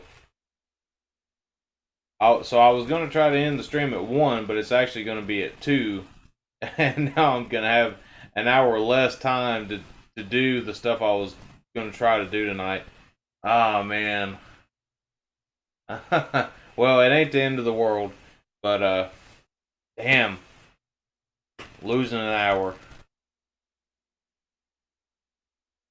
Brian Sibley says, if you have Hulu, give the Viz dub a chance. It's more faithful to the original Japanese version. Also, lots of the voice cast came from Naruto and Bleach. That's pretty awesome, man. I did not know that. I mean, usually anything that's anime, for the most part, I'll watch it in Japanese. But I'll definitely check that out. You know, if it has, you know, the Naruto and Bleach voice actors in it, I'll definitely give that a look. That's pretty interesting. Um, I think the only, or well, one of the only animes that I actually prefer to watch in English is Cowboy Bebop.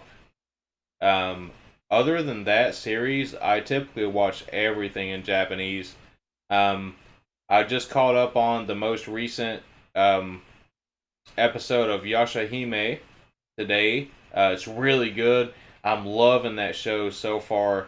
Um, I mean, we don't even have that many episodes of it yet, and it's awesome.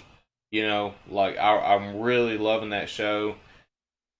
And any of you Inuyasha fans out there, definitely check out Yashahime. It's on Hulu right now.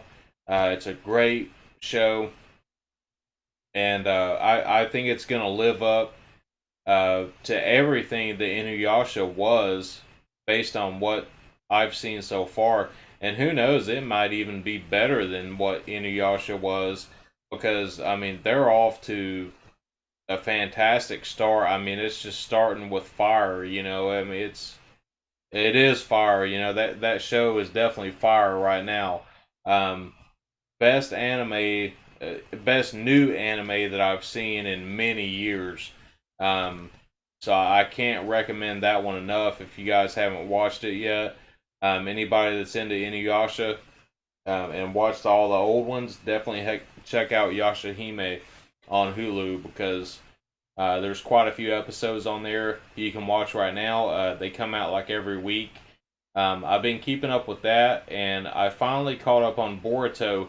Boruto is getting extremely interesting right now, and I'm really hyped to see what they're going to do with Boruto.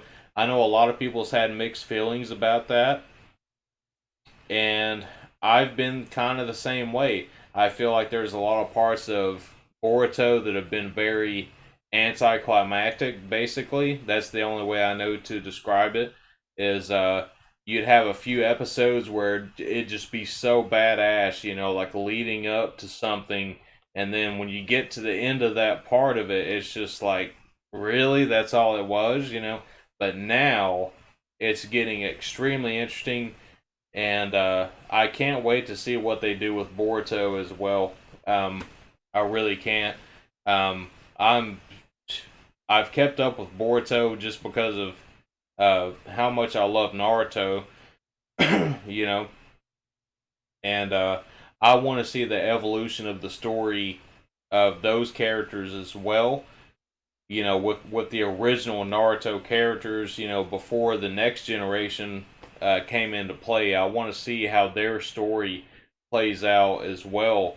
You know, because the way I'm looking at it is this is Boruto, Naruto Next Generation. So think about, you know, when Naruto first came out, it was when he was a kid, and then, you know, you had hundreds and hundreds of episodes detailing all the events that happened for those few years until he became a teenager and eventually an adult, you know, which was Naruto Shippuden.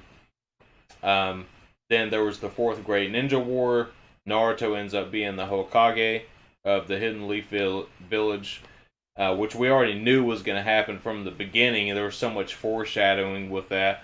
And he wanted to be the Hokage one day so bad, you know, that we knew eventually he would be the Hokage. Um, so with Boruto, it's basically like starting over again. You know, you're starting with a new character, well, multiple new characters. You know, people that are Boruto's age, which is Naruto's son. But you're also seeing developments with previous ninja that were all throughout the Naruto history.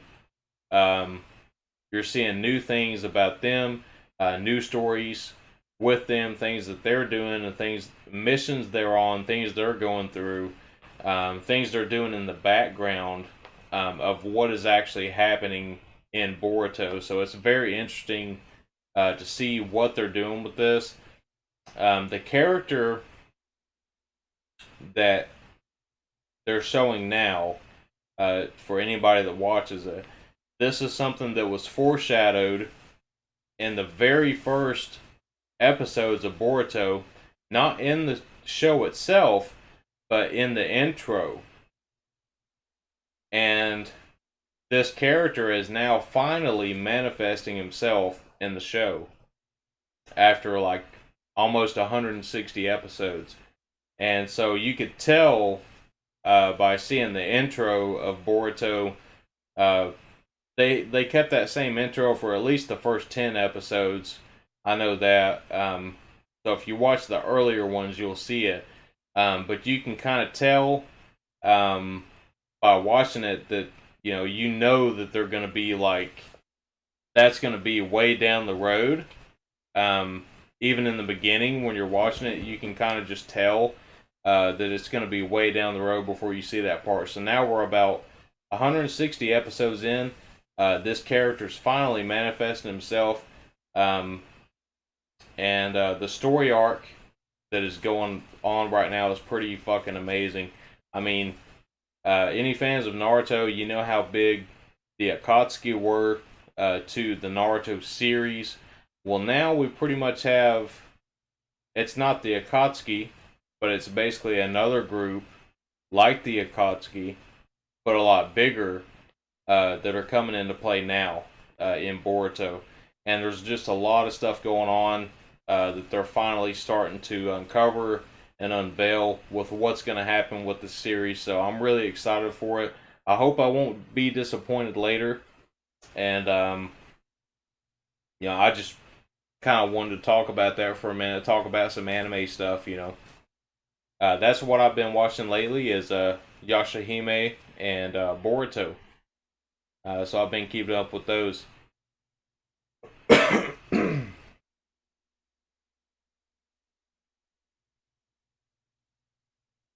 Mark Smith says, I prefer the English dubs because I don't like subtitles. Yeah.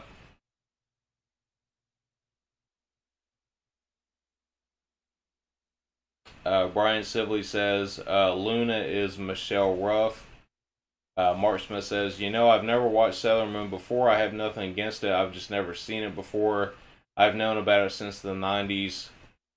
Yeah, it's, I watched it when I was a kid. I remember it coming on Saturday morning cartoons, and that's the only time that I've ever really watched it was back then when I was a kid. Brian Sibley says, I was planning on going to Anime Central when Viz announced that they had the rights to Sailor Moon, but I didn't go because my mom was sick. Well, hopefully they'll have something else come along again, man. I'm sure once all the vaccinations and stuff go out for COVID, hopefully all that goes successfully, and hopefully we'll see more things go back to normal with things like that, you know. Hopefully we'll have another opportunity for that. Brian says, I've been watching Precure. I haven't heard of that one. I might have to check that one out.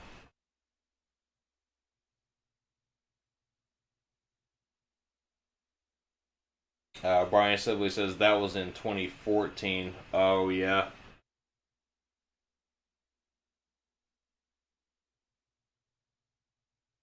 Sorry, I kind of went off on a tangent there for a minute. I'm going to finish this beer up and we're going to play some more Sailor Moon. Really enjoying this so far. I mean, like I said, it doesn't really have as many moves and stuff like that that you can do in games such as Streets of Rage, but it's still very good, though. It's still a very good game.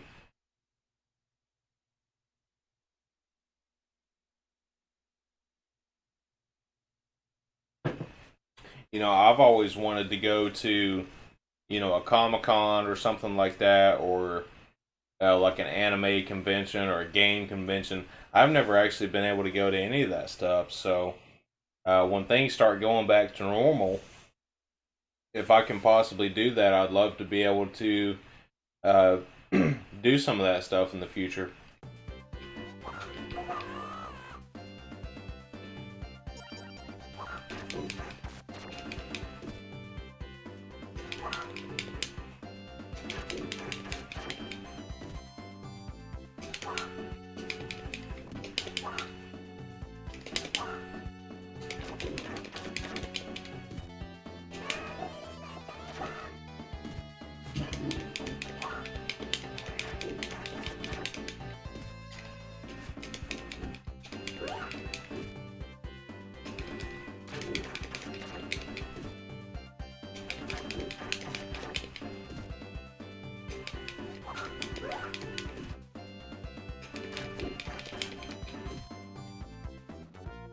Killed you.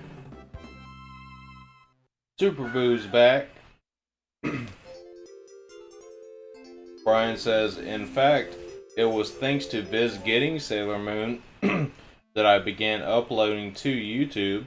I wasn't intending to upload because I'm in reality a very shy person. Oh, okay, so I didn't know that, Brian. So you've made your own videos, like anime type videos.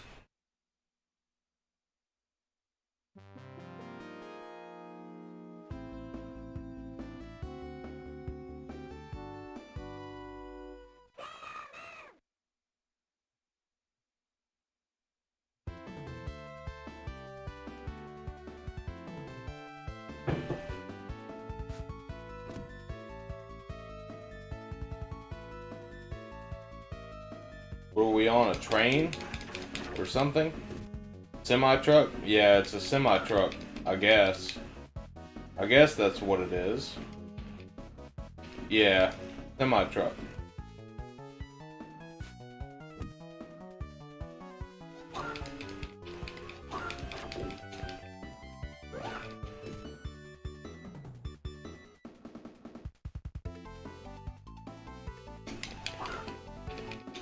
What the hell is that thing?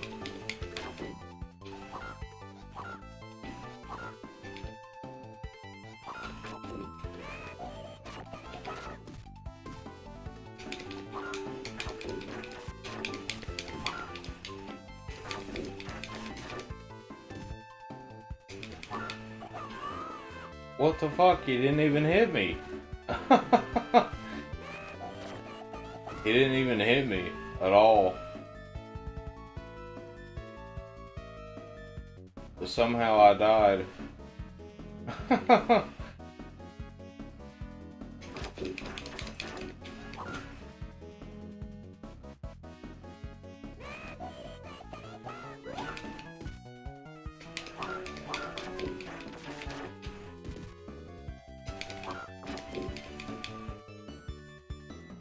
But you know, I kind of forgot about this until now, but I guess you can play as any of the sailors.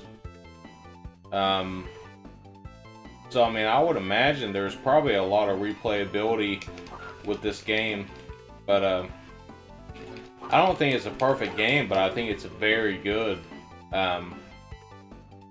There's so many things they did right with this game.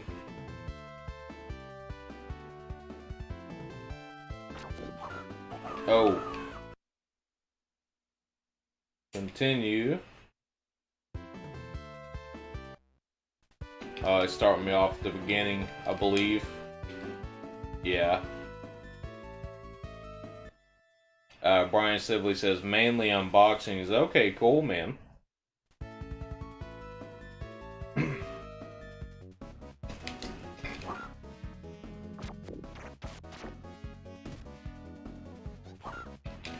But I don't think I'm gonna have time to beat this entire game.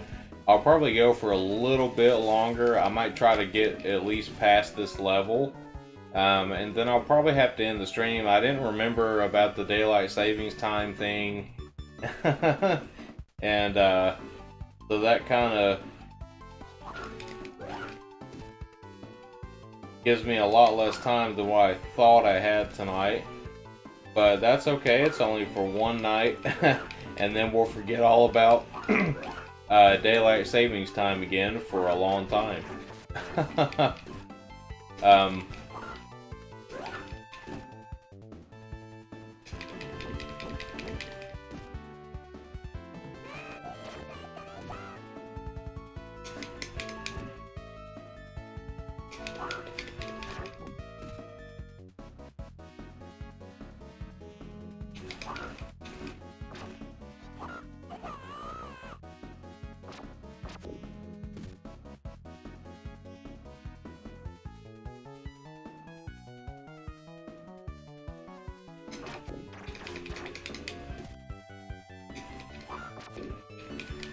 I've got to say though, like I am highly impressed with this game.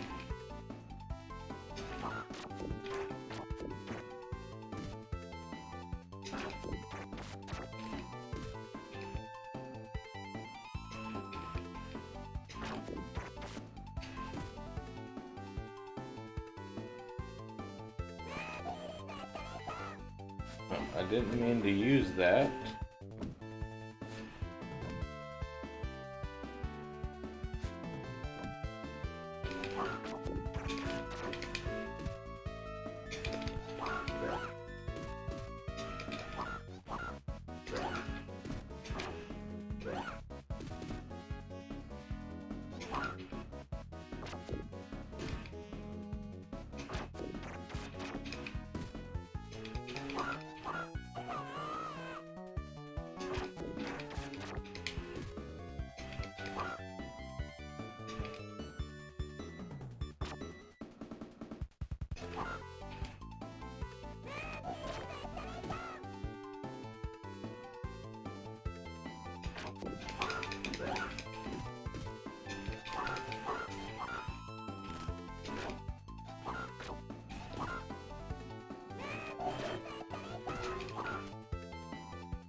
That was pretty awesome.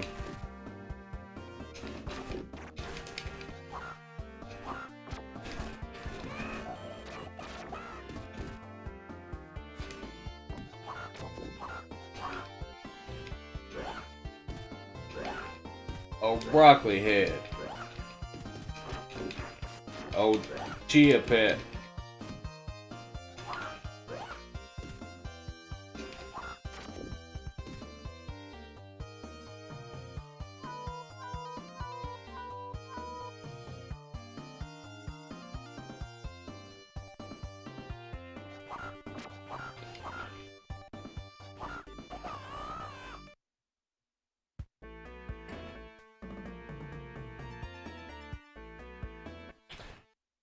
I think I'm going to take advantage of save states for once in my life.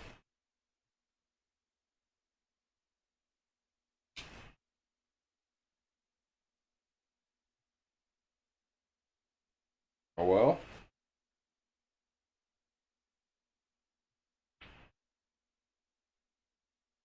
I did a save state thing and now it's frozen.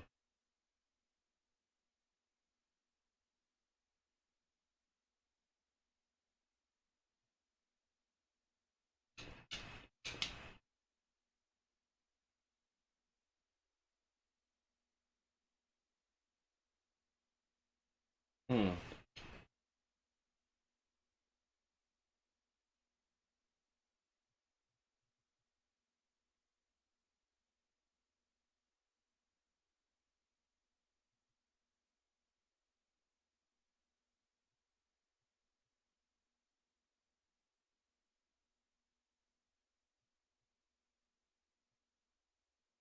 Okay, so it did save one.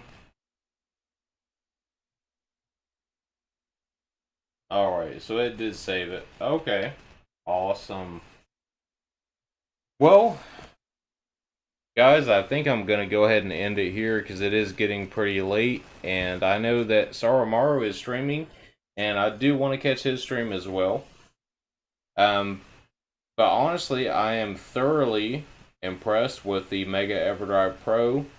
I haven't had a ton of time to, spend on playing around with it, but what I've seen so far, I am highly impressed with it, and I can't wait to get all of my Sega CD and Mega CD ROMs on there, and eventually I'll be doing some streams with that stuff as well. So definitely keep an eye out for that, guys.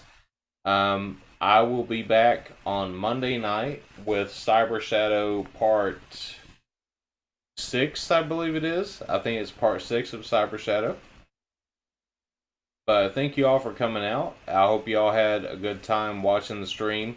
And I will see y'all next time, guys. Have a good one.